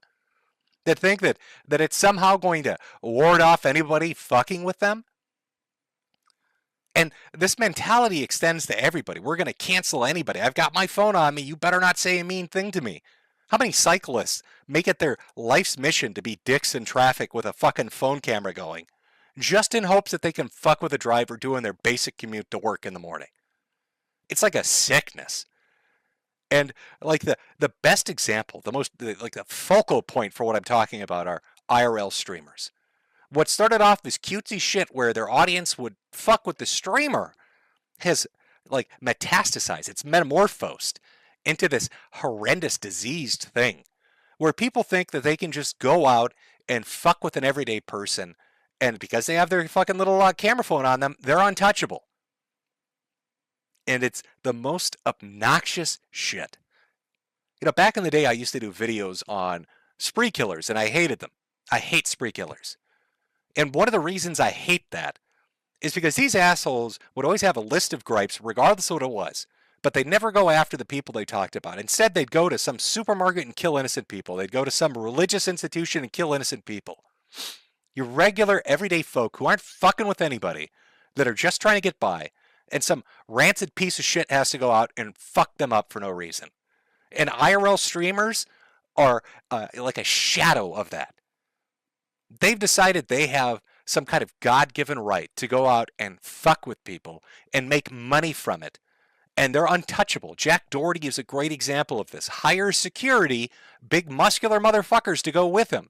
So he can go around fucking with everyday people and never get touched. And he's got his camera and you can't do anything about it. But there's a trend that's starting to pick up momentum. And it's happening right now in Southeast Asia. And it's actually real interesting. So I wanted to start off this segment with a story you might not be familiar with, because you've probably heard one or two examples of this, but I want to focus on some shit you probably haven't heard of. So we're going to talk about somebody who might be a little bit different. Good Night Chicken. Cambodia jails Taiwanese YouTuber for fake kidnap. What? What do you mean jails? What do you mean arrests? Now this story and the events preceding it happened a little over a year ago, and I really think it's like the kickoff moment. A lot of people look at what's going on with Johnny Somali or others right now over in these countries. But this, I really truly feel when you watch, kind of when we go over this, is a start of nations and society saying, fuck off, we're done. We're not going to do this anymore. This is done. This is obnoxious. Fuck you. There are going to be consequences. So what did these two guys do? Well, let me play a few news clips and we'll go over it. A Taiwanese internet personality has been arrested in Cambodia for allegedly faking an assault during a live stream. Chen Nengchuan, known online as Goodnight Chicks, claimed he was beaten and robbed at a casino in Cambodia. In a live stream, Chen appeared in a disheveled state, claiming to be fleeing security. He then went offline, sparking claims he went missing. Cambodian authorities have denied the incident happened and are expected to release more information. A Cambodian court has sentenced the Taiwanese live streamer and his cameraman to 2 years in prison. Streamer Chen Nengchuan, known online as Goodnight Chicks, claimed he'd broken into the headquarters of a scamming ring only to be caught and tortured. But it all turned out to be fake. Police say they found Chen and his cameraman staying at a hotel with a room full of props. The pair were arrested. Criminal rings have abducted hundreds of Taiwanese citizens in recent years in Cambodia, using fake job offers to lure their victims to the country. Police say the fake video damaged Cambodia's image and public order. So let me give you the Cliff Notes version of what happened here. Very popular streamer over in Asia, a Taiwanese guy, his cameraman, and a few of their friends, decide that, hey, you know what's been in the news a lot lately? These rumors, especially on social media, about people getting kidnapped and forced to work in sweatshops in Cambodia. Apparently, if you go over there, you'll get taken off the streets and forced to do labor at like some sweatshop and never get help. They keep you in a barbed wire building. It's crazy shit. You know what'd be super awesome? Let's go to Cambodia, a country that has issues with tourism to begin with, that's had its own shit to deal with for years now. And let's just make up a story to our massive audience that we are being hunted for sport by corrupt officials in the Cambodian military and security apparatus, that they've taken us hostage and are forcing us to work on building, on stitching together Adidas shoes. So that was their little plan, and they had props and they had costumes and they set this whole fucking thing up to make it look like it was real, and his fans thought it was fucking real. The entire country paid attention. They sent out search parties. The military and police all over the country started looking for them to rescue them because they believed it was genuine. Until people noticed small things like, hey, you know, the background of this hostage video seems to be from a fancy 4- and 5-star resort located at this beach. Uh-oh. Oopsie. Maybe we might have made a slight miscalculation on what's going on here. Look at these motherfuckers. Look at these disgusting pieces of shit. They got 2 years.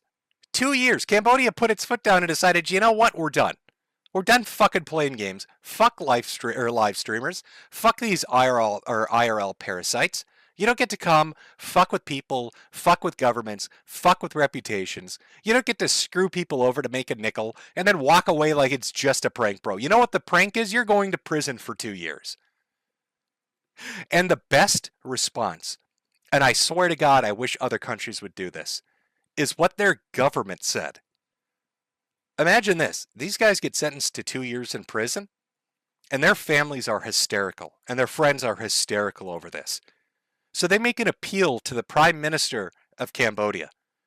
Oh, you don't understand. His grandmother is dying. She is dying in the hospital.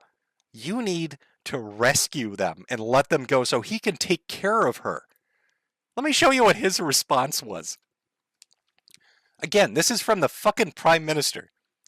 Cambodian Prime Minister Hun Manet spoke about the crime committed by Taiwanese internet celebrity Goodnight Chicken Now. Hugmain, someone called me the day before yesterday to help these two people, telling me that these two young people need to be released because they still have a sick mother to take care of in Taiwan. But I denounced the statement on the phone. If their mother is sick, then they should take good care of their mother at home instead of going to other countries to ruin their reputation and cause trouble. So I say, they should be sentenced more severely because they are unfilial sons. This kind of selfish behavior not only hurts Cambodia, but discourages tourists from visits and causes people to lose their income. Hung Manet also warned any internet celebrities who want to come to Cambodia to make fake videos to gain popularity. We will take strict action.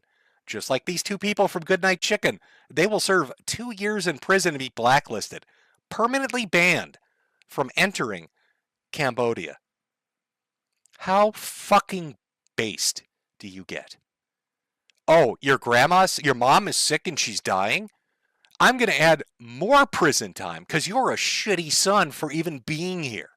If she's sick and dying, why are you here instead of taking care? You're going to prison for being a shit boy. Or putting you in the shit boy slammer. That's a special Cambodian jail. That's where you're going, motherfucker. Oh, how I bet they sobbed. They thought that pity shit's gonna work. They thought he was gonna, oh my God, my poor mommy is sick. Let my poor mommy. No, I'm gonna add prison time. Holy fuck. I want to go on vacation to fucking Cambodia now. I don't care what issues it has. I like the Prime Minister's statement so much. It literally makes, if they said, welcome to Cambodia, we hunt streamers for sport, I would book a fucking ticket. Make it your tourism ad.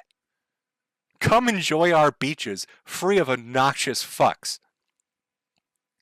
Now, it's not just Goodnight Chicken. Other people are in the news. But again, nations are finally putting their foot down. It's not just Cambodia. Now we have the Philippines saying, hey, you know what, Cambodia, maybe they got a good idea. Maybe this Vitali guy should suck our dick. Why was Vitali arrested in the Philippines and other stunts that have landed him in trouble? Uh-oh. Vitali arrested in the Philippines? What did this fine, upstanding individual do? What could he have done, possibly, that could get him arrested? Well, I put together a little compilation clip. Let's take a look at how a live streamer behaves in a foreign country and see if we think that's something deserving of getting arrested for.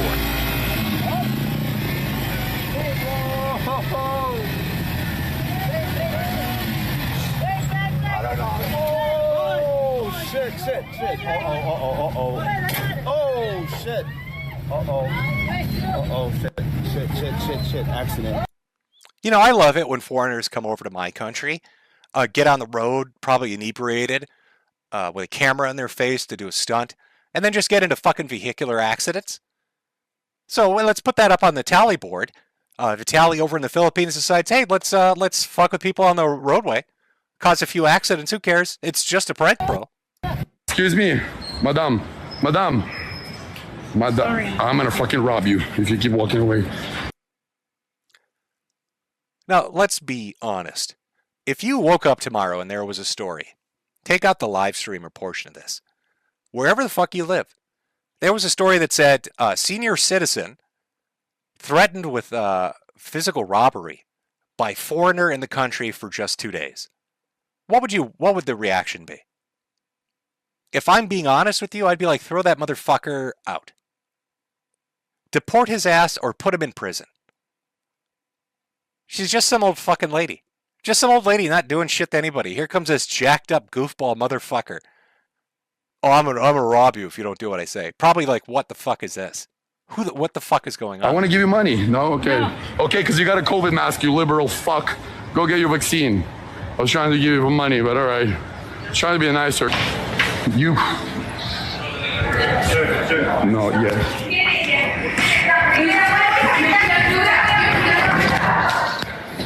Please, I'll take.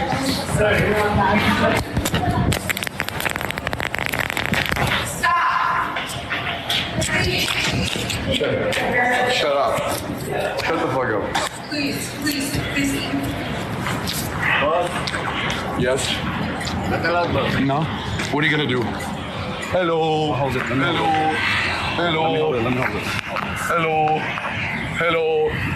Hello. Paparazzi, you are blessing God on a paparazzi.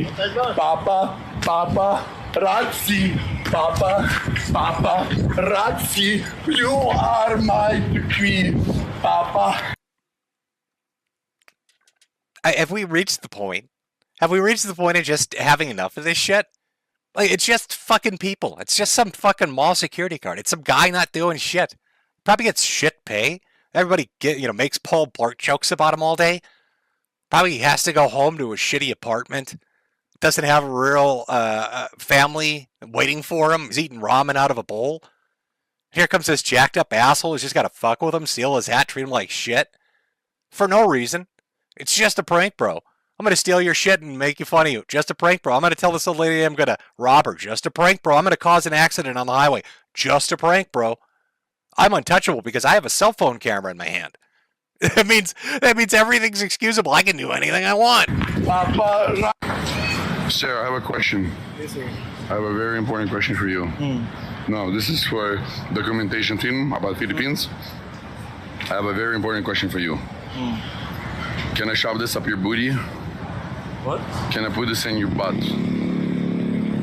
It's a called a new video game, Mario Kart Infinity 360.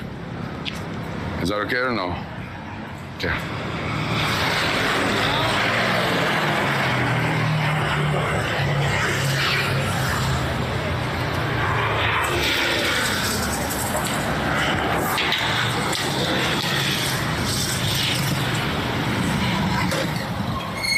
Hulihin mo, kuya. Hulihin mo. Hulihin mo yan. Hulihin mo yan. The cop doesn't want to do anything. He's just. Why does he not react? Probably because you're washed up. Probably because he's like, oh, it's just Vitaly. He gets like 100 viewers on Kick. It's not really worth the effort. Because my fucking electric scooter has a 4-mile range. So you're not going to get that far. That's probably why. Probably because I saw your driving video earlier and I know that you're going to run into a fucking stop sign like some kind of fucking Looney Tunes cartoon. You're going to Wile E. Coyote yourself right into a fucking a gate or something. So it's not too much for me just to wait a moment. Wait. I need toilet, please,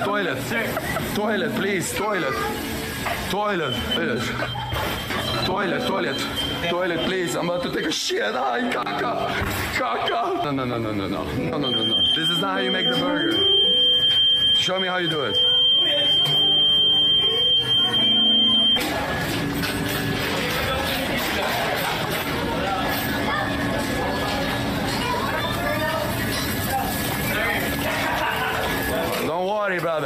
I got it.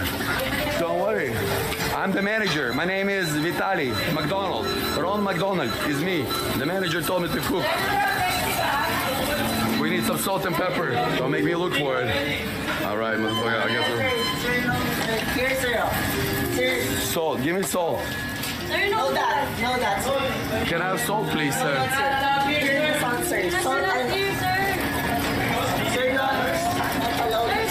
Sir, don't worry. Don't worry. Don't worry. I'm cooking. I'm cooking. So how did this work out for Vitaly?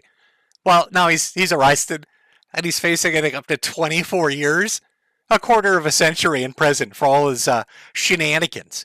All this little, it's just a prank bros out there. That smile and, mean mugging kind of ended a little while ago when the Philippines decided, hey, you know what, fuck it. Let's put you in a gulag. Let's see how well you do in a jail cell. Why don't you stream that? Hey, we'll put a webcam up in the corner of the jail cell and, our Filipino prison, and you can stream as much as you want. All day. Live stream at 24/7. It'll be fun. Let's see how many funny jokes you can make with all the drug dealers in our fucking jail in the Philippines. I'm sure it'll be great. What could happen? What? We'll make it a state-sponsored stream. You can read advertisements in between the anal rapes. If you cannot afford the counsel. Oh, and just to show you that this is like just something he does naturally, just stealing bikes. I don't know if it's part of his bloodline or what. Is that an Italian thing? Just randomly stealing shit off the street and taking off with it. Now maybe he was doing like charity and making this fat girl exercise a little. I don't know. But the next one's interesting. Apparently he was in Italy and just decided to do this. Again, a foreigner in your country. Take a look. I'm just kidding. Sit! Oh, fucking right there! You fucking piece of shit. Hold the camera. Record. No, you're not fucking. The car. You're not going to the car. Just go. Sit! No.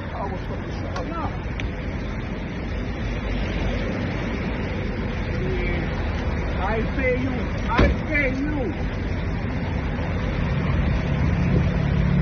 Let me see the car. Don't touch it.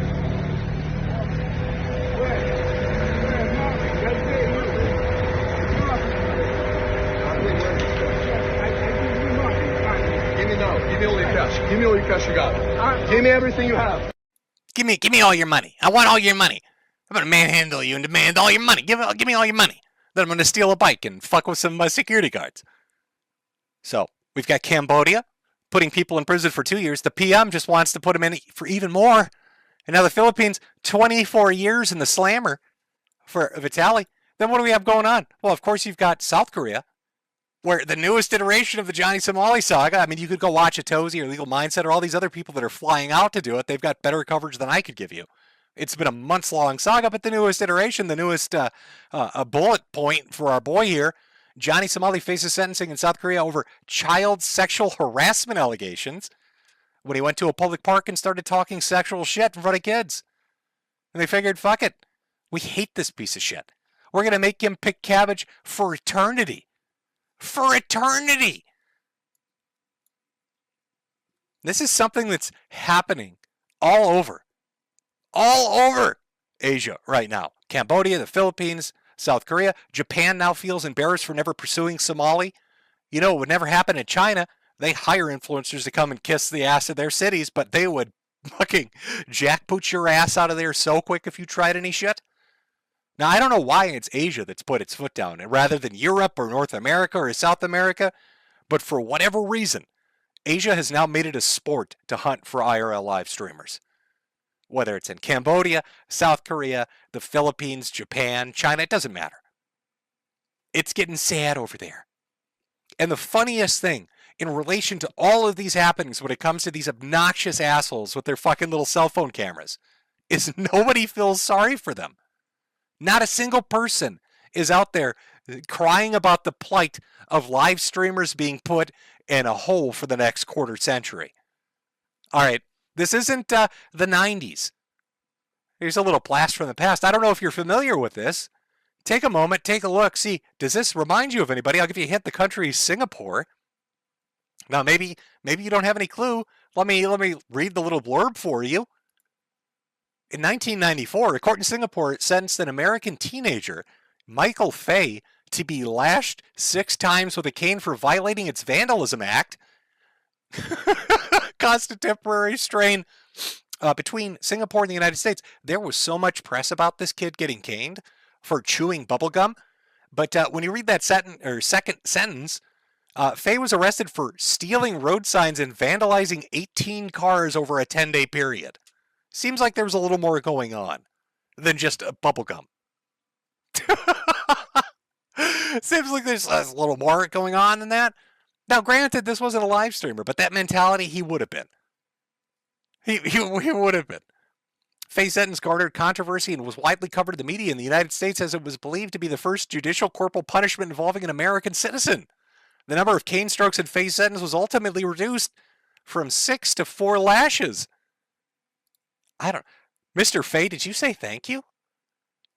Hey, the United States government stepped in. You're only going to get beaten 4 times, buddy. Say thank you. No, in this entire meeting, have you said thank you? I mean, maybe you should be appreciating what we've done for you. There'll be less splinters in your ass. Have you stepped forward, buddy? Have you shown a little bit of appreciation for us? That was arduous. We had to negotiate with the Singaporean government. I mean, we had to give them like a long-range intercontinental ballistic missile, just to spare your little white ass cheek a few cannons, buddy. I don't. No thank yous. Nothing for me, buddy. I'm a little heartbroken over here. Oh my God! What the fuck? I can't. I'm sorry. I have like it's a visceral reaction. I don't know what it is. I'm sick and tired of IRL live streamers. So I think it's funny they're finally getting their comeuppance, getting hoisted by their own petards, and it's done so publicly for everybody to watch, and they're getting laughed at for it. I mean, they built themselves up fucking with regular people and making money doing it, and now here these governments are coming in, all Asian, fucking with them and getting a lot of applause. People are applauding this. Johnny Somali is hated. From what he did with the Comfort Women statue, the World War II monument in South Korea, to what he was doing with small businesses, to just people on the street, doing live streams from Hank's apartment with a gun, talking about how he's going to go after the police and go after the trolls and fuck with regular people.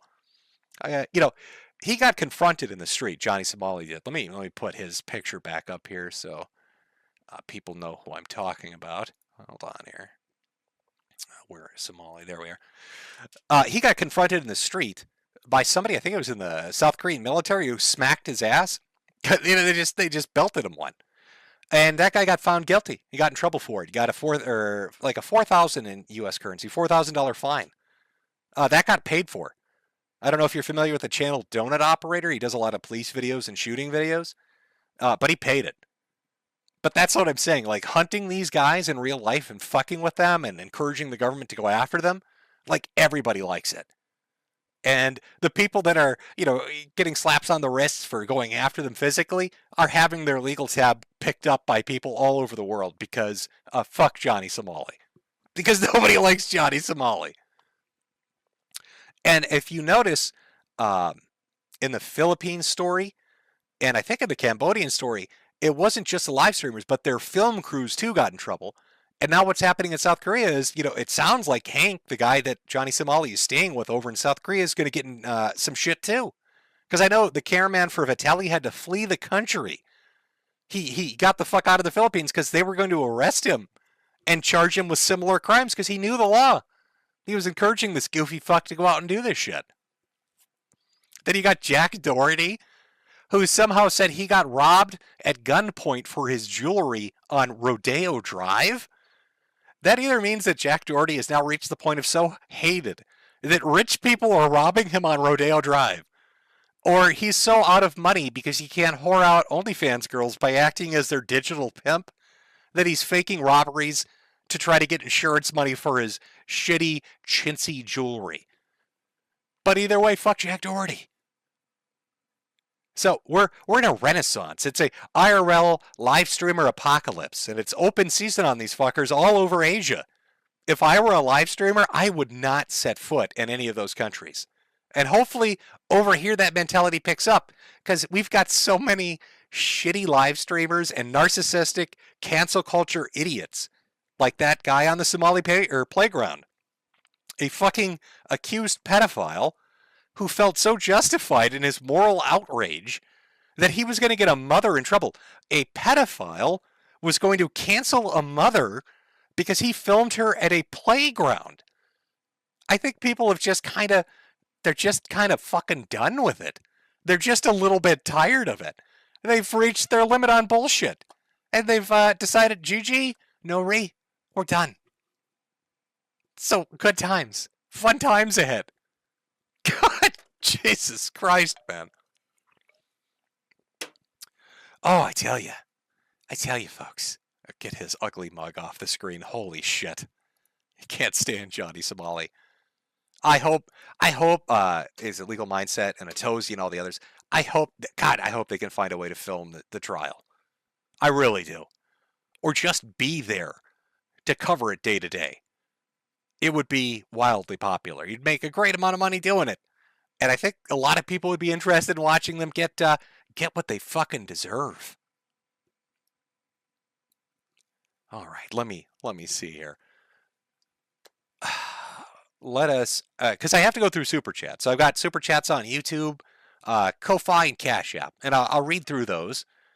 But let's do one more small break. And we'll come back and I'll hit the Super Chats. For everybody else, I hope you enjoyed the Sunday Funday.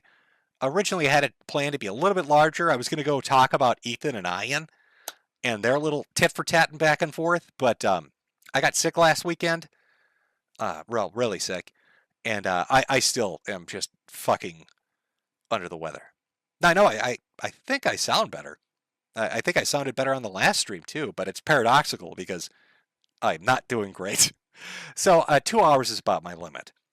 So we'll have to save, H3, and iDubbbz and the war of the enraged cuck, because it was going to cover their videos on each other and Hassan Piker and Frogan and all of that shit.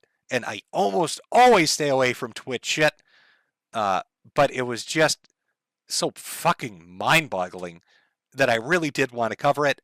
So maybe on some future Sunday Funday, where we can go over more IRL streamers getting thrown in jail for decades. Because be assured, I don't know how Vitaly's trial will go. He will most definitely get some jail time. But Johnny Somali's fucked. I mean, they want blood. And when I say picking cabbages, that's not like a joke, like, oh, it's a black guy picking cotton. No, they make people that get put in prison do hard labor, and they love kimchi. They love cabbage. He will be in the hot sun. He will be in 80-degree weather picking cabbage every fucking day for the next decade. He's going to make their food for them. That's the punishment they've decided for him. But yeah, so cover more IRL streamers getting their shit pushed in, because I hope that's a trend that continues. It'll be greatly entertaining. So for everybody that came out, thank you for coming out. We're going to do a small break. I'll come back, hit Super Chats from Cashapp, Ko-Fi, and from YouTube. For everybody else, remember again, Metokur.myshopify.com. Fancy hats, fancy shirts and sweaters and mugs, oh my. And not raped by tariffs. I know a lot of jokes, oh, all your shit's made in China. Nope. I'm pretty sure it's not, because it would be like $8,000 a hat now. And it's still a reasonable price. So I think we dodged a bullet on that. The price is increased a little, I mean, there are some tariffs, but not 8 bajillion. I think that's just that's a Teespring thing, not a Shopify thing. So again, Metokur.myshopify.com for all your hat needs. I should have had that Elon Musk clip handy where he talks about a hat for a hat, but I'm stupid and I forgot. Anyway, we'll do a small break, come back and hit it. For everybody else, have a great weekend, and have a great week going forward.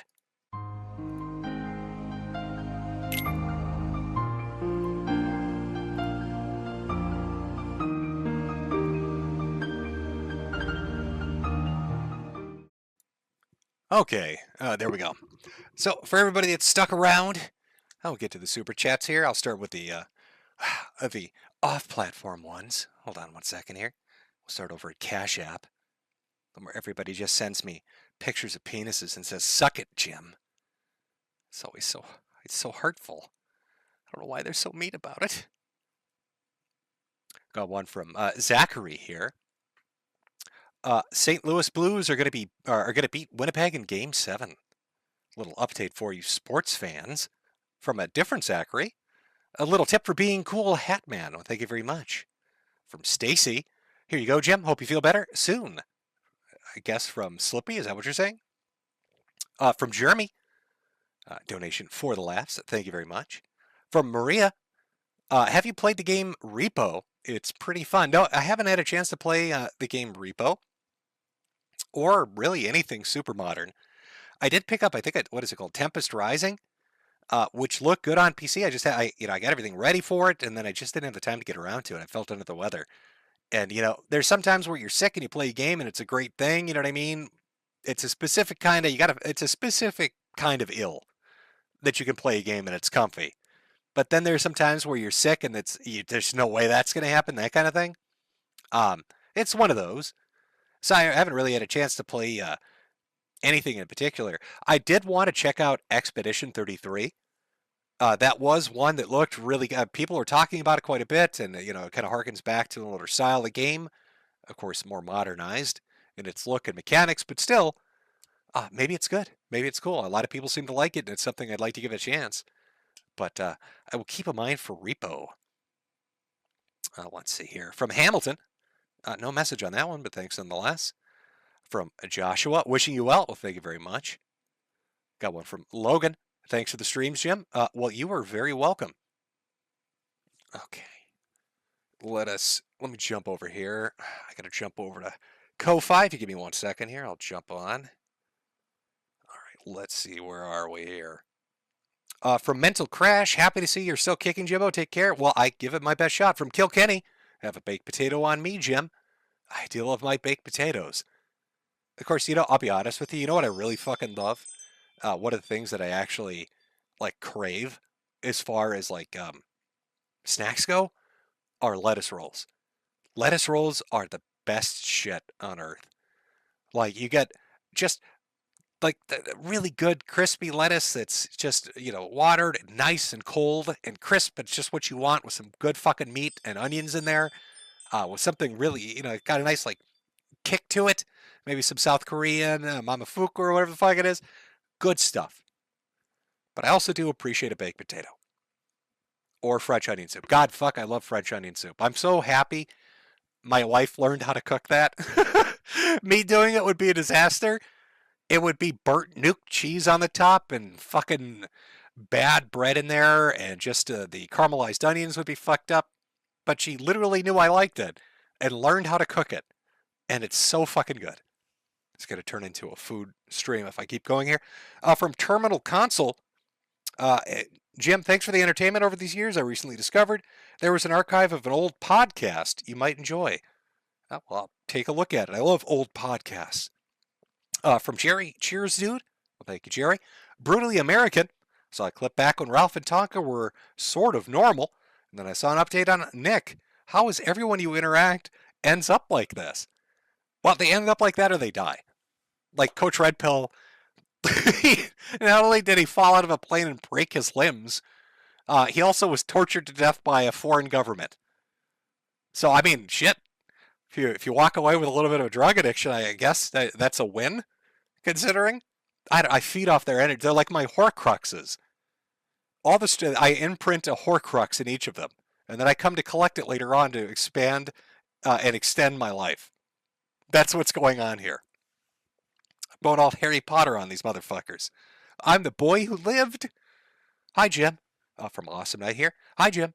I wish for the best for your health over this year. Can you say a shout out to my favorite content creator called Ignomatic? Really saying you're a cool one, Ignomatic. Reality. Thanks. Well, first, I probably butchered how you say that. And then you got your sound clip. Or you could use AI. Most people just use AI and make me say egregiously horrible things. From Neil, I'm the 8th dog. The gun to surpass Metal Gear. Hey, Jim. Would you consider covering the Fed smoker? He is known for filming aggressive and bizarre confrontations with law enforcement and government workers claiming to expose them. I don't know. I mean, there was a stream back in the day, I think I might have been on the Morning Kumite, where we got one of those guys, it's like kind of borders sovereign citizen, where they go around doing like, what did they call it? They had a specific phrase for it, but they basically fuck with government workers. But outside of that, I really, it's, that or the sovereign citizen videos, I really haven't looked into that kind of stuff. From Reclusive Nutcase, can't make it to your stream, Jim, but want to thank you for teaching me to laugh at the dark side of the internet. I now make money creating Vor-themed Gooner games. Well, hey, a dollar's a dollar. Dollar's a dollar. Welcome to the life of an artist. People with insane talent usually have to pay their rent by making horny furries very happy. And that will be your reality for fucking half a decade till you finally hit it big on your independent venture. And then you can get back to me and be like, man, I crawled through some shit, but now I got a job. I'm making $100K and people love my shit. And nobody will ever know that I made that furry inflation stuff to pay my rent. From Bifurcated Gunt, glad to see you streaming, Jim. Hope your health improves. Well, thank you. The Gunt to Surpass. Oh, no, I already did that one. Sorry. From Smaluigan. Here's an article from 2016 of game show obsessed Troon Chaser lolcow Corey, white knighting Jewish lolcow Talia, simply for being a woman. Everybody's linking me to stuff here. From the Gunt to Surpass Metal Gear again. Hey, Jim, could you shout out my boys Rush, Bud, John, Snacks, Scoozy, Bridges, and Roger? P.S. Thanks for the amazing content, and check out the Thunderbolts movie. It's excellent. Got one from Working Designs Suck. I appreciate the rant, but I'd like the record to show that Working Designs was never a developer. They were a publisher and were still dealing with stupid localization problems. That's fair enough. I might have misspoken. But I think you get the thrust of my argument. Especially with who they would have been publishers for. Because it wasn't the big boys. Bum Eye Private. Dear Jim, huge fan, first time poster. I was wondering, my buddy Chuck at Idle Castanets on X is a big fan and an underrated artist. Even with only 2 comics online, he's great. Oh, let me read the whole one here. He's great, but I'm worried if no one sees him, he'll end up sad taking commissions on Reddit from furries. Literally what we just talked about. Well, I'll shout him out again. It's a very cheap promotion, but here you go. What do we got? We got 7,500 still watching, so here you go. From Bum Eyes Private, would like to shout out his buddy Chuck, who's an artist, and his X handle, Twitter handle, is Idle Castanets. That's at IDLECASTANETS. Apparently an artist out there doing work. So if you are not a furry that's into having bicycle pumps shoved up your ass as commissioned work and would like normal shit, look him up. Got one from a Ko-Fi supporter, but nothing on there. Let me see, make sure I didn't miss anybody here, and then we'll jump over to YouTube. Hold on one sec. From Anon, the Somali guy sounds like a real jerk. Yeah, very good. From Droid, holy shit. Somebody's linking me to something. Looks related to the Metcalf thing, so let me check it out. 1 second here. 1 second, folks. Metcalf. Is there some new breaking bullshit? There probably is.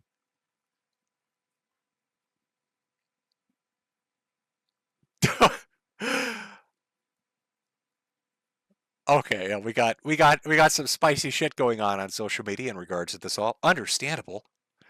From Donkey, what's your quick take on H3 and IDEMS bringing content cop back from the grave? Also, you see the Wings of Redemption slap and slam his wife onto a table. First off, Lowcall Live, you can't hate because Keemstar understands what he's doing and he's making bank off of that. But I don't believe anything on that is real. And I would have to watch him beat her with a baseball bat before I started thinking maybe there's something to this. Outside of that, I don't know shit about it.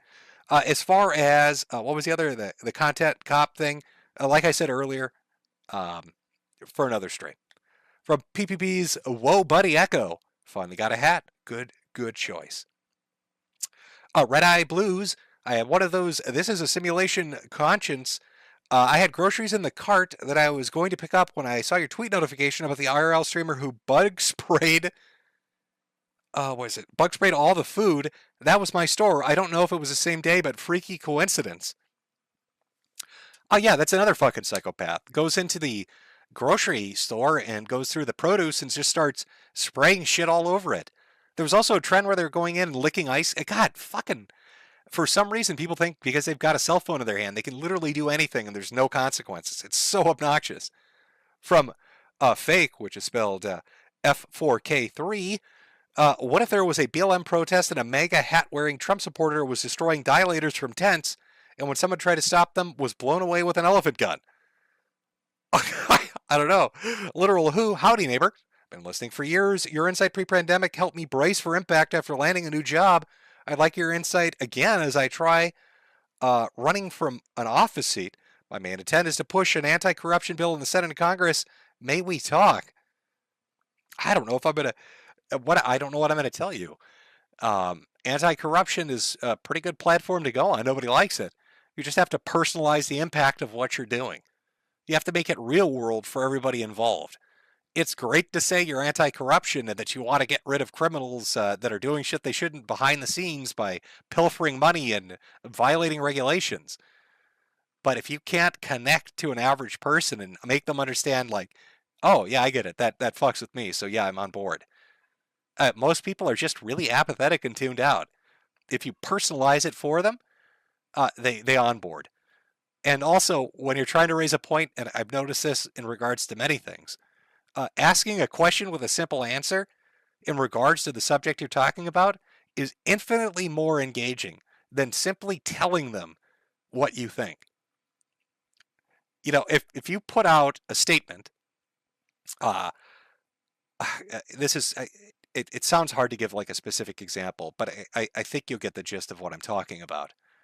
You just need to engage with people, make them understand why it's impactful to them, and then frame it in a way where you make them essentially respond to what your statement was going to be anyway, but now they're more personally engaged with it. It's sort of something Franklin would have done in his juntas in, middle of his life. He liked to seed ideas into other people and make them think they came up with it. So when they would propose it, he would praise them for being so intelligent and then fully back them, and they'd get so happy about it. But what was important to him wasn't the credit. It was simply getting what he wanted done. So I wish you the best of luck. I don't know if any of that helped. It was just rambling, but best of luck. Hopefully you're more eloquent than I am. I don't like neighbors or the things they do. I don't like their faces and their low IQ. They behave like they're in a zoo. From Sarcastic Madman. Getting a flow going. Getting a little flow going there. From Shadow Fox. Good to see the Candyman keep coming around. It's a world in need of sweets after all. We all love sweets. From Crumbs McCrummy. I normally like to buy your merch, but I already bought a hat for my hat. I wish you good health. Well, thank you very much. All right. Worked our way through, excuse me. Worked our way through the Ko-Fi and Cashapp. Now we'll get over to the Super Chats on YouTube. Again, I will do my best to get through everybody's, but you got to work with me. My health is a little fucky, and my voice starts to go after a few hours. So if I miss yours, I apologize, and I appreciate the support. And try again next time. Wink. You know, you just got to keep trying. You'll get it through. Just gotta keep putting it out there. You just gotta believe. All right, hold on 1 second here. Fuck, where would it be? Oh God.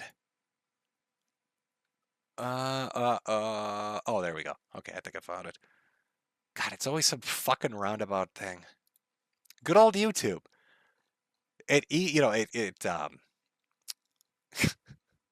The user friendliness of most of their things are pretty okay. But it never fucking ceases to amaze me how they'll make some shit just a pain in the ass to get through. For no reason. Just for funsies. Yeah, here we go. See, my voice is already going to shit. So let's jump into the YouTube Super Chats from Aloha Snack Bar. Well, if it isn't Mr. Moon Crickets himself from Ye Old Pimp. Not going to make it for the 7 p.m., so I'll leave this here. Well, thank you very much. Also, did you see Nick Fuentes on the Hodge twins? Your take? No, I didn't. I have no interest in watching Nick Fuentes, so I couldn't tell you. From J-Cup Kits, people keep talking about Shiloh, like Metokur hasn't been getting paid to drop slurs for years. I'm the originator. From Zyklon Doppelganger, Basketball Americans on notice. From Caveman 12K Power, Tower Power. Yeah, I did miss that. I should have probably put that in, but there was an N-word tower worth $12,000 on the fundraiser at the Give Send Go of Shiloh. Screen caps out there if you want to take a look. From Bubblegum Gun, ADL Die, CIA, Cucks and Chat. From Caveman Park Kids, Could Be Here. We've got Jonah Hex. When will the South rise again? Jim, love you, pal. I don't know. I guess it's rising right now. From Caveman, what word starts with N and you never want to call a black neighbor? It's a mystery. I have to get Randy Marsh on here to solve it for us. From a name I can't pronounce because it's in symbols I can't read. Love you, Jim. Thanks for giving me so much to laugh at. When my girlfriend laughed at your God and Colgate bug chaser joke, I knew she was the one. Can you wish a happy birthday to my now wife, Megan? Well, Megan, happy birthday. From Spiffy, Daddy Jim, can I have a tit beast hat? I've been waiting for years. Yeah, I'm gonna release that at a premium $500. There you go. From Woodland Princess, can you explain who is Reformed Stoic a retard? You know, maybe on a future stream I'll go over it. We'll see how things go. From Loopy Snoopy, hey Jim, fan since I was 12, turned 21 today. GHF, YH. I'm blanking on that. But enjoy your 21st. Try not to get too shit-faced drunk. Hangovers suck, regardless of the age. You're going to stay hydrated. That's my tip. If you get really fucking shit-bombed, lots of water make you feel much better than an Excedrin or, anything else the next day. Panda Brawler. The other day I was walking in New York City and came across two black men having an argument. When I walked past them, I heard one of them say, "You finna tell me where or else I'm going to tickle you." Sounds about right. Remember, African Americans have the largest portion of the LGBTQ community by percentage. I want to go per capita on it. You're more likely to run into a gay or transsexual person if they are in fact black. From Mama Oka, hi Jim. Remember that tranny I debated? He tried to cancel Kirsch. Guess showing the sausage video was a bad idea. Everybody, deep down really does want to know how the sausage is made. From Ga004, hi Jim. Hope you and Jade had a great Easter. Did you hear about HR 867, the bill that punishes Americans with 20 years in jail for boycotting our #1 ally? Are you telling me if I make my hats in Israel, nobody can refuse them? If I make my hats in Israel and then people don't buy them, can I have them jailed for it? I need to quickly move my operation to Jerusalem. From Emperor of Dragonkind, hey Jim. My friends talk about how I'm a psychic because I frequently think something and then it happens. Earlier I thought about you and wished you would stream today. Very neat. Love you. Best wishes for your health. Well, thank you. Hopefully you'll use your scanner ability to make these IRL live streamers' heads explode and get back to us with it. From Blue Diamond V11 or 7. I don't know how you want to do it. Jim, what are your thoughts on GTA 6 getting delayed? Well, I already threw that out there. From Kaiju Hazard, nothing stops the news. People need to know the weather. Scar, I've got hat fatigue. Jim is one of the good hats, though. From Jane and John Doe, get a pack of camels on me, Jim. Well, I will do that. Dr. Dripton, please go back on PKA, even if it's for 3 minutes, but play Clear Obscure. Best game ever. I don't know. There's nothing for me to talk about on PKA. I don't make videos anymore. I don't really have a presence on YouTube, so there's not like there's a lot to go over. From Drewby, evening Jim. Hope the weather is fair this month. From Josh, a sketch show. My lipship friend of mine gave me his Creator Clash tickets. If the event is not canceled, I will be trolling the event. Give me suggestions now. Who are you going to troll? It's going to be an empty auditorium. You're only going to troll you. Bring a mirror so you can look at somebody else because there's going to be nobody in that audience. From Party Omsavi, long live the king. Crack open a cold one, boys. From Sus, during your time working in schools, did you get the perspectives from the counselors at all? What are your thoughts on school counselors? No, not really. That wasn't really my wheelhouse. From Smithy, hope you're doing well, Jimbo. I'm sitting here with fried chicken and purple drink, eagerly awaiting the stream. Chirp. Aren't we all? I hope you enjoy that purple drink. From Conscript Arms. Thanks for making me realize that bullying is funny. Well, it always is. From Sirius McNegative, order 889171, sending you more money for smokes. I finally got the hat for my hat. Well, I'm glad you enjoy it. From Aldous Kreitz, love to my fellow Marines and service members in chat. It's a blessing to serve a great nation. Not that Europora would know. Ha ha ha ha ha. Let's, you know what? I fully agree. Listen, Europors are just extremely jealous of how fucking badass we are. And let's be honest, our military has no peer competitor. You know, you can think what you want of Russia and Ukraine, but I think that should have been elucidating. That should have been eye-opening for people, because Russia was always pitched as one of those peer competitors. And I did not see that. And China, don't even get me started. Their shit is cobbled together, stolen, fucking blueprint built piles of shit. No, we are the badasses of the world. Nobody can touch us. We got to start strutting a little more. Americans got to be a little more cocky about it. It's time to stop dipping our heads down. It's time to start pounding our chest. We're not going to be the world police. We're not going to pay for everything anymore. Oh, but we'll gladly tell you to suck our dick. Can I get an S for the world can suck our dick in chat? Or is this where I find out it's all Europeans watching? Is this, oh, Jim, you fucked up. There goes your hat money. There goes your hat money, Jim. Not process YouTuber. Please don't twist my tipples. From Twilight Night. Coming on a year since the Breaking Baldo stream, and you got me to quit heavy drinking and liquor and be a man. Thank you, Weatherman, for the parasocial talking to. Here's some money. Well, good on you. If that's true, you did it yourself, and it took a great deal of willpower. It's me, the Lightbringer. I know the answers is probably not, but any chance we can get a stream or section of one dedicated to your favorite call center stories, I'd pay good money for that. Maybe if I ever do a Sunday Funday stream in regards to like Indian call centers and there's, you know, content to talk about, I'd put some personal ones in. From Blue Meanie, diamond encrusted urn for when you pass, made in China, of course. From Carradine, of course you were a low rent, Mr. Metokur. You were living rent free in their heads. From Pulse Kinesis, who can make the sun rise? Warren Johnson, what is your favorite chapter in the internet's robust lower pre-IA slop fest? Oh, God, I don't know. I don't have the energy to answer. I don't know. My brain is shorting. From Booty Cat, happy Sunday Funday, Jim. Have you checked out Freeman or Freeman? I can't pronounce it. A pretty great anime. Can we talk about how psychopathic tourists are when it comes to anime? Why is it? Like, I don't think the core concept really gets through to them. This whole, oh, but the demons are misunderstood. The demons are really the good guys. You're being mean to the demons. It's that suicidal empathy shit. What don't you understand? I thought the point was really actually beautifully made when the idea that they're not intelligent. They're not people. They're using language as an act of predation.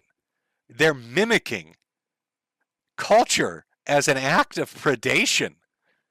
They're evil by nature. But I've seen so many people like, oh, this anime, they don't fucking understand. The demons are really the good guys. They did that in Devil May Cry on Netflix too, by the way. Oh, the demons are misunderstood. No, the demons are not misunderstood. They're fucking demons. The great thing about calling them demons is they're demons. You know, kind of like in D&D, it used to be fucking orcs or orcs, but now everything is misunderstood gentle sweethearts. Oh, it's so fucking weird. Oh, if they existed in the realms of fiction we're talking about, these people would be victim number one. They'd be getting eaten by the demons and raped by the orcs. And all their, but I thought you were misunderstood. It's not going to stop the snack fest. I don't know. I don't know how much more simple it can be made. Sorry, it's a little bit of a tangent there. From Bringsgart, just finished reinstalling Moro into when I got the stream notification. Better be good, Jimbo. From Deech, the unsubscribed podcast and SVU Detective Angry Cops are actively destroying the Buffalo Public Schools and the Erie County DA for covering up child sex abuse. Oh, well, good on them. From Best in the Sector, can you congratulate Nick Diorio on losing? Congratulations, Nick Diorio. From Cal, thank you for everything, Jim. Shout out, Tony. From the Mud Broker, here's $5 for not being dead. I try. Thirsty evening, Jim. Please check out Jalil's marble runs on YouTube. An autistic man races marbles with major production value with teams and tournaments. I think you'll get a kick out of it. Have a good one. Well, thank you very much. From You Got Felted, I won $15 last time here. Is your cut. 5 numbers between 1 and 70 and 1 number between 1 and 26. If it hits, you and Jade can buy a slightly bigger cage. 10, 32, 48, 55, and 56. As for your number 1 between 1 and 26, we're going to go with 22. Best of luck. From Sly Maverick, thanks for another stream, Jim. Been following you on and off since 2016 and more consistently since 2018, when my best friend suggested I should watch more of your content. Oh, well, thank you. From Com West, Jim, did you see Jesus? Yes, I've met Jesus. He makes a mean torta. From Lunixkin, or King, Avoid the Void. From Devaster, great to see you back. From Nolan, Ethan versus Hassan reminds me a bit of the classic Bloodsports. Also, it's a good laugh. Thanks for the streaming. From Jinzo Crash, how you feeling, Jim? Pretty shitty, to be honest with you. From Tadano, longtime viewer, first-time super chatter, thank you for keeping the old internet vibes alive. Well, I'm glad you're enjoying it. From Jacob, love you, Jim. Thank you for the sane voice in the wasteland of troons and microplastic Zoomers manipulated by feds, discords, Israel, China, personal problems, high-L VTubers. From Maggie, are you entertained or more horrified by the ongoing prescribed insanity? At this point, I just want to be happy, but I'm an 80s kid. Should I be pissed or disturbed or just to find a drug-fueled escape? I think things will get better. I really do. I'm not known to be an optimist, but I really do think things will get better. I think people are just tired of this era of cancel culture. They're tired of the constant complaining and the stupid bullshit and this anti-corruption push and money waste shit. I think it'll lead to good things. I think there'll be hard times before those good things, but I think it will lead to good things. Just hold on. Just got to keep holding on. From Akaisha, how are you still alive? I have no idea. From Nick Dempsey, back in New York, or NYE, I cheered when you mentioned the poop squatch and immediately questioned my life choices. I did that again just now. From Evil Bunny for a big dono. Howdy, Jim. From the hospital this time. Cervical disc fusion and lots of, holy shit. Slowly getting better. Here a few hundred to help you out with medical stuff. Bunny, goddamn, best of luck. That disc shit is not fucking around. Like, after I started having the bone breaks, it's awful. Seriously, best of luck. I don't know what advice to give you. I hope the drugs are good, and I hope you can find something to keep distracted. I listen to podcasts and audiobooks, and a lot of the time was just fucking white noise in the background in between horrific bouts of pain. But it's something. I hope you got something, some games or something. I don't know. Best of luck. I hope you recover quick. From Zero, the brand name of the herbicide is called Roundup. Specific chemical is called glyphosate. From Anders Pack, I don't believe in God, but I pray to whatever deity keeping you alive. Well, thank you. From Brett and Jim, when you're on the other side, wait for us. We'll give you a real chance to get to paradise. We know who we are, and we have a great work to do. From Gifted Monster, did you like the mug? Thought you and Jade would like it. I love all mugs and all hats, especially the ones I sell at Metokur.myshopify.com, where there are fantastic deals and reasonable prices. Get yours now before the tariffs make us all unable to afford them. MSF Soldier Alligator, longtime listener. Back in college, I would be working or up working and listening to your 3 a.m. streams. Good times, Godspeed, Metokur. Oh, thank you. From Jerry, cheers, brother. Basically well fed. It's the lunacy of modernity that brings me back. From Wolf Neve, I have a hat for my hat, so here's $20. From Coolness, come to England. Well, if I wanted to go to the Middle East, I would. But I don't want to go to shitty New World Middle East, which is like England and France. I want to go to like proper Middle East, where at least they've got some nice food. You know what I mean? And interesting tourist sites. That was mean. I know that's mean. I will be honest. English breakfast, that's a banger. That's some good shit. Full English breakfast, probably fucking number 1 or 2 in the world. I'll give you that. From Infamous Vice, glad to hear your voice again, Jim. From DSP Historical Society, Old Man Jim, Pope of the Universe, Estebix, I'm impressed with how much effort you put on your streams. That Candyman song was very nice. Thank you so much for the fun. Also, Jim, what would you rate my waifu? The name is Jean Alter. Very nice. 4 out of 5. Good job. 4 out of 5. Good job, folks.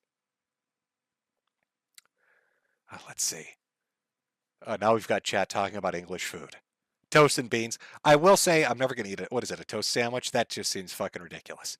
Your breakfast good, toast sandwich no.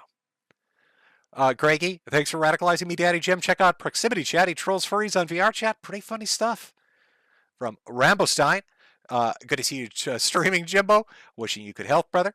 From Kazar, piracy is a moral obligation at this point. Very true. From Pongo Gaming Corporations, I really embrace those Disney level overhead costs. They're assholes. From DSP Historical Society, stupid fucking trolls, man. I just want to chill. Rock and roll back and forth on the X and Y axis. Tip me so I can catch on back taxes.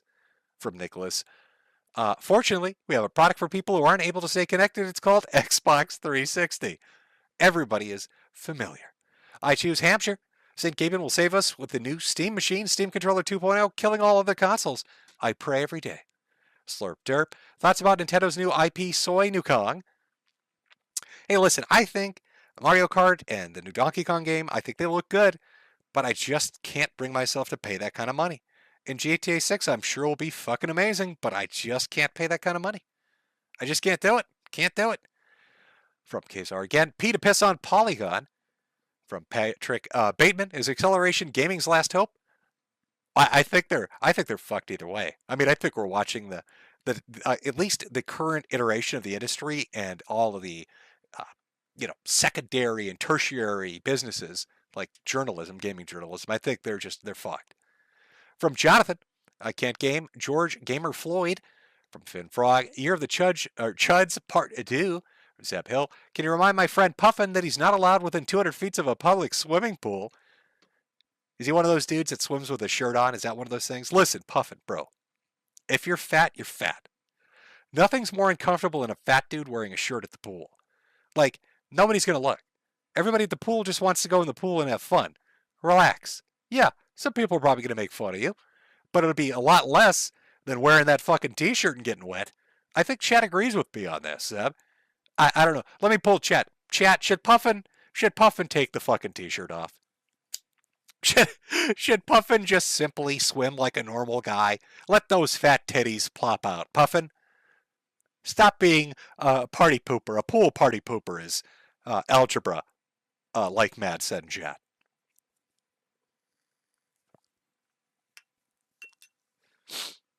Yep, see, nobody cares. Somebody in chat, nobody cares, Fatso. Nobody gives a shit. Take your shirt off, swim. Holy fuck. Guys don't care what other guys look like. That's really the honest truth.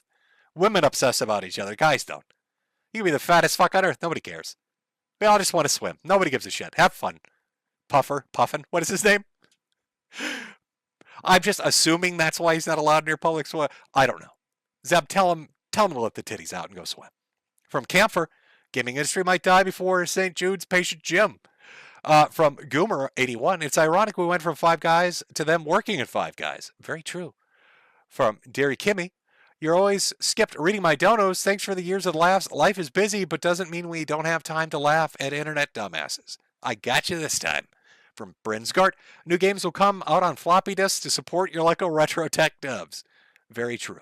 From Cringelord, it's not even the devs most of the time. It's the middle management and the HR hags. 30 people made Expedition 33 and it slaps. Most of the time, it's ex-Blizzard. You know, I believe that too. I think if we let people just do what they're good at, they'd probably make good shit. From Zenny Senpai, I was very excited for the Switch 2 during the first Nintendo Direct. I've never 180'd so hard after seeing the game prices. Indie games are the future. Hopefully. JC Denton, Sunday Fun. I guess it's time to rip out my tub and see the chaos that is underneath. From Taken, we are overdue for the next big gaming crash. Let the darkness grow so the light can shine. From Billy Fighter, Jim, please shout out my indie game, Dreamspring. Need some wish lists from a base chud game dev? Thank you. Well, if you want to check out, where is it? Billy, you didn't tell us. Is it over on Steam? Well, Billy wants you to check out his game Dreamspring, DREAMSPRING. Don't know what it's about. He didn't tell me. Don't know if it's any good. I haven't seen it, but give it a look. From Andrew, hey Jim, hope you're doing better nowadays. If you feel up to it, I think you should do Who Are These podcasts? Well, dude, I had to delay my last stream because I got sick. I don't know. Again, paradoxically, I feel like I sound better, but I feel worse. So, Spacey, so glad I got home in time to catch your stream, Jim. Time to get comfy. We love you. This is, by the way, since these are chronologically, this dude literally just got here right before the Nazi video. So let's see if he throws another $2. Like, what the fuck? Jim, I've just given you money and you've played an Adolf Hitler video. I'm now on a fucking watch list. What have you done, Jim? From Ice Mexican TND, we shouldn't have to live like this. From Logan, being someone who lives real close to Rochester, I'm happy to see someone still has their balls in Little Somalia. Love you, Big Daddy Jim. From Nicholas TND.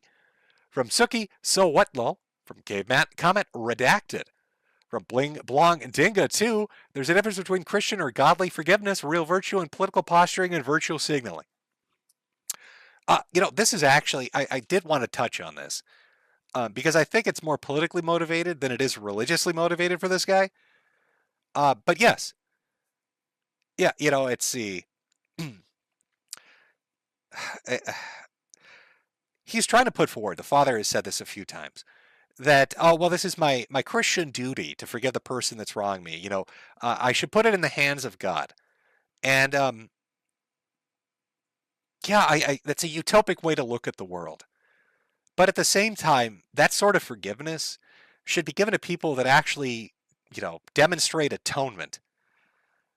People will do terrible things, and sometimes accidentally or in the heat of the moment, they'll do something. And it will devastate people, and it will devastate those they left behind. And it is easy to hate them. And sometimes, based on circumstance and personality, that person that did that horrendous thing might genuinely be sorry. They might actually seek atonement. But when you encounter somebody like that, when you want to turn the other cheek and forgive them and show brotherhood and godliness, it has to be real. It has to be somebody that is genuine. And that person, as part of that atonement, has to take on the responsibility of whatever that punishment is going to be in relation to what they've done. If they killed somebody, use the example of a car accident, vehicular homicide. I don't know. You could say it's a drunk driver, or somebody lost control of their car, or they're fucking around on their phone or eating something. I don't know. Pick your scenario. But vehicular homicide, right? Something easy to wrap your mind around. Somebody plows into somebody else, kills them. Minivan. Let's say it's a mom. So now dad and the kids are left without their mother, without their wife.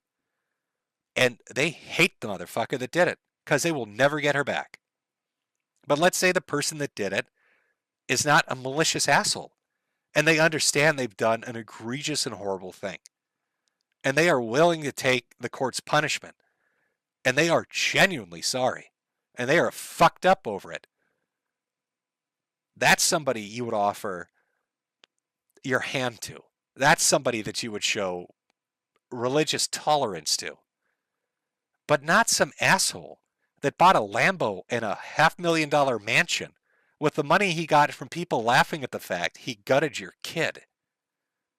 Again, it's that suicidal empathy, not just in the political and social realm, but in the religious one as well. It's a perversion of the core idea of what this is. I don't know. Again, you're talking to somebody who's always classified themselves as an apatheist. So what do I know, right? Maybe I'm fucking wrong. I don't know what to tell you. But anyway, in regards to your comment, I mostly focused on it in the context of he's saying what he's saying, in regards to modern society and politics rather than specifically religion. But there's my take on the religious aspect of it. Take from that what you will, folks. I don't know what to tell you. From I don't know anymore. My pit bull growls and barks when I put you on. Drooling and all. I give him my daughter's American Girl dog to calm down. Keep it down, Jim. From Turbo Pikachu, Austin's dad probably got a massive bribe. From I ate the juice. Remember Sweden? Parents siding with the killer. Yes. I've seen this before. That's the craziest thing. There have been actual other cases where parents they've gone beyond what Metcalf's dad has done. They didn't just, give a public statement defending him or protecting him. They literally took steps to get them, one, out of jail, and then to give them money, get them an education and a job, put them in their fucking house. There are some batshit crazy people out there. Just what a betrayal. Your loved ones are supposed to be ride or die. I don't know what the fuck, man. It's just, you think Austin's up there at the pearly gates talking to St. Peter and they're looking down on this and St. Peter's just like, what the fuck, bro? Somebody get Jesus. Show him. Jesus. Do you see what this guy's doing over here? Holy shit. They gutted his kid like a fish. From Patrick Bateman, 15,000. That's a lot of menthol Newports. Patrick Bateman again. The dad, I supported Camilla's right to keep it real. From Padre Speaks, yard work done, steak for dinner, and my driver won in NASCAR, and Jim is on. A good Gen X Sunday. Thanks. As always, never had the chance to ask your favorite Macross series. Oh, fuck.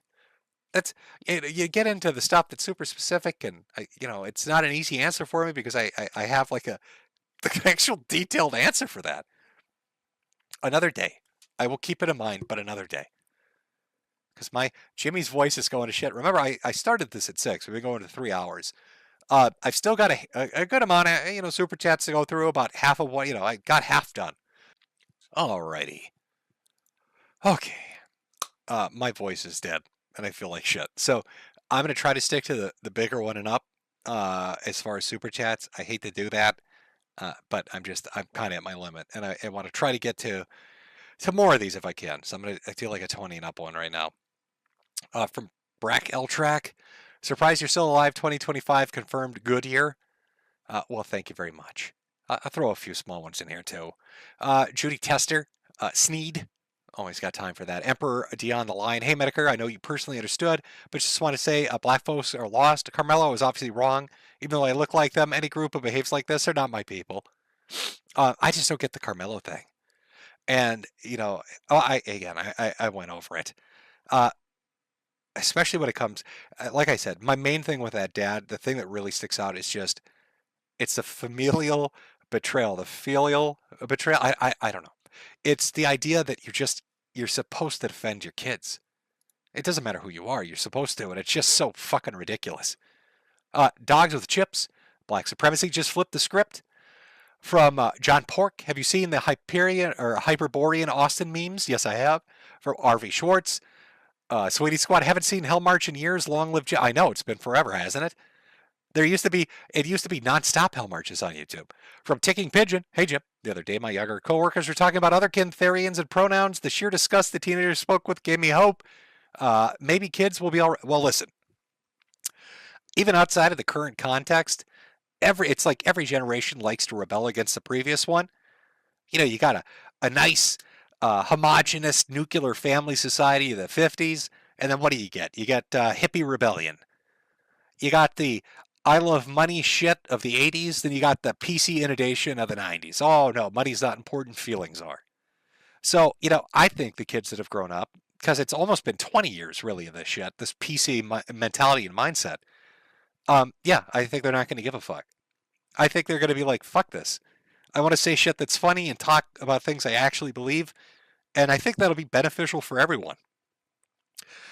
Listen, if somebody's an asshole and hates you just for no reason at all, I'd rather know it, and I'd rather have them feel free enough to just say it than have to hide it behind platitudes and fake smiles. And, I've always liked, it's like that old New York Bronx mentality of sticking your head out the window and having an insult for fucking everyone on the street. I miss that. I think that interaction between people is good. But yeah, I think kids will rebel against it. The self-censoring stuff and the hypersensitivity stuff, and I think everybody will be better for it. It's probably a great time to be born, to be honest. You're going to grow up in an era where AI is everywhere, VR and AR actually come into functional use, drones and robotics are a thing, probably hovering vehicles or leisure craft will exist to some degree that are commercially viable and available at work with something that doesn't require super cooled super magnets. I mean, you're going to have all this cool fucking tech shit, and everybody will be able to make jokes again and be relaxed again. I don't know. I just think it'd be, you're going to have a fucking blessed childhood if you're growing up in this day and age. You might not have video games. You got fucked on that one. I'm sorry. You can't win them all, champ. But you'll have probably cool AR, VR shit to replace it. So enjoy. From Salvatore, love you, Jim. Wish Big Lenny was still alive to see the glorious time rest in the ever-loving eternal P5 of Lake Caressa. Feel cold. From Big Swingin' Rich, it's a holiday in Cambodia. From John Pork, have you seen Hyperborean Austin tweets at Metcalf Justice? Yeah, somebody, okay, yes, that was linked to me earlier. Slow Hands, thanks for hanging in there, Jim, and an investment towards your better health, corporeal well-being, another banger for the archives of humanity, God's work. From Large Chicken Monster, the video game industry needs to be humbled. Voting with our dollars is the only way. That's very true. Vote with your dollars. There are plenty of hobbies you could take up and many things you could do to go spend your money on. Maybe outdoor activities will make a comeback. Maybe people will enjoy the outdoors, fucking mountain climbing and hiking and shit and all the gear related to that. Sneed Dave Williams. Hey, Jimbo. Wish you and Jade well. Got a 30-second take on an early 2010s magic of PWR and perhaps a DSP snake eating with a casino. Also, Ralph got banged by a troon, which is just funny. Now, I've kind of turned out of the sector. I got to be honest with you. I haven't really paid attention to any of it. Though I did see a few memes about Ralph getting fucked by a troon. I don't know the backstory, so I couldn't even comment really on that. From Hog Rider, thank you, Metokur, for the stream. Did you hear that India and Susan unbanned Mupkey Jones' second channel and Eggy White's channel? Maybe India's not so bad. From Boulder Bug, thank you for Funday, Jimbo. I hope your turtle shell is as shiny as ever. From Shred Muns, hey, Jim. Update on Michael Fay. He went on to go to rehab for huffing butane after the caning in Singapore. What a loser. The real ones know Rust Oleum is how to get down. He's a butane boy, is he? From Joe K. Thanks for the stream, Jimbo. Very welcome. From Hyperion 9997, love you, Mr. Metokur. From Lassiel, Jim, even with cancer, you're outliving your enemies for CRP, and now Ralph seems to be doing a speed run to the grave. Thanks for the laughs. Wishing you all the best. Well, thank you very much. From Internal Revenue Service, where's Bun Bun, Jim? We want Bun Bun. From Great Anonymous, a return to form. Love you, Jim. Hope you get better, Jim Bob. For Patrick Bateman, we ever cover Smart Schoolboy 9. Bit of an older story from the UK, but an insanely creepy guy that used to post on YouTube, I think. I'm honestly not even familiar. Let me refresh here and make sure I didn't miss any of the bigger ones. We'll get ready to close up. From 10 Bucks Stew, hope you feel better. Thanks. From Nicholas, always looked at it like you forgave them for your soul's sake. Not to let the asshole consume your thoughts, not letting them hurt you anymore. Hell's a place that God doesn't want anyone to go. How horrible it is. That's true. I'm not here to preach. And when it comes to religious doctrine, anybody else is going to have a better opinion than I do. But my viewpoint on it is, yes, it's good to offer forgiveness. Yes, it is good to acknowledge atonement and repentance. But the person seeking it has to be genuine. You know, it kind of almost reminds me of, you'll see actually it's a multitude of religions. Like the term goy, right? How Jews try to do like an end run around God. Like God's some kind of retard that doesn't understand things. Like if they change the parameters a little bit and use a goy to do a few things on a certain day of the week, that's okay. You know, back in the day, Protestants and Catholics arguing with each other over the concept of being able to pay for repentance and forgiveness. All the religions have had some flavor of it. But I find it funny that people have this mentality that they're going to fool God.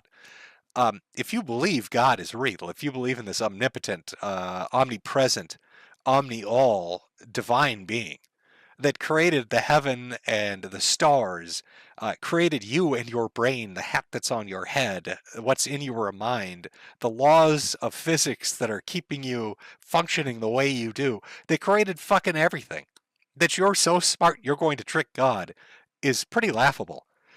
And it's the same thing kind of when it comes to this idea of repentance and offering atonement, at least from a religious context. You know, you may fool somebody who's suicidally empathetic like this dad, but you're not going to trick God. It has to be genuine. It just does. It has to be a personally genuine thing. That's what I was always taught. Again, I don't know. Not my wheelhouse. So go ask somebody who's more up on it. From P18, thanks for the stream, Gem. Well, you're welcome. Brandon Blue, how you doing, Handman? Hope you're not dead. Well, I try. From Echo, I want Frenin to step on me and call me a lowly human monkey. From Korean Anonymous, a return for... Okay, there we go. So I think I've gotten through everybody. Again, if I missed yours, I'm sorry. But at this point, my voice is so shot, I can't do anymore. Thank you for your support, though. I do appreciate it. Thank you for buying the hats, coming out to watch the stream. You know, if we're going to close it out, there's a way to do this. Let me see here. I was looking for like a good ending song, maybe.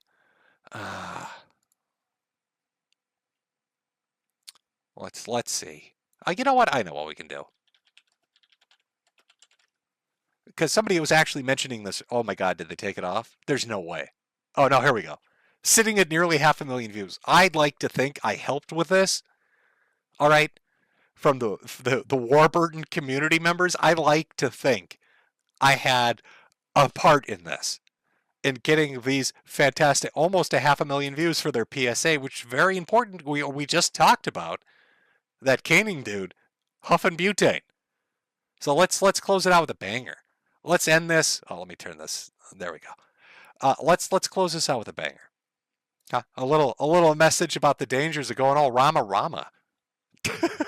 I'll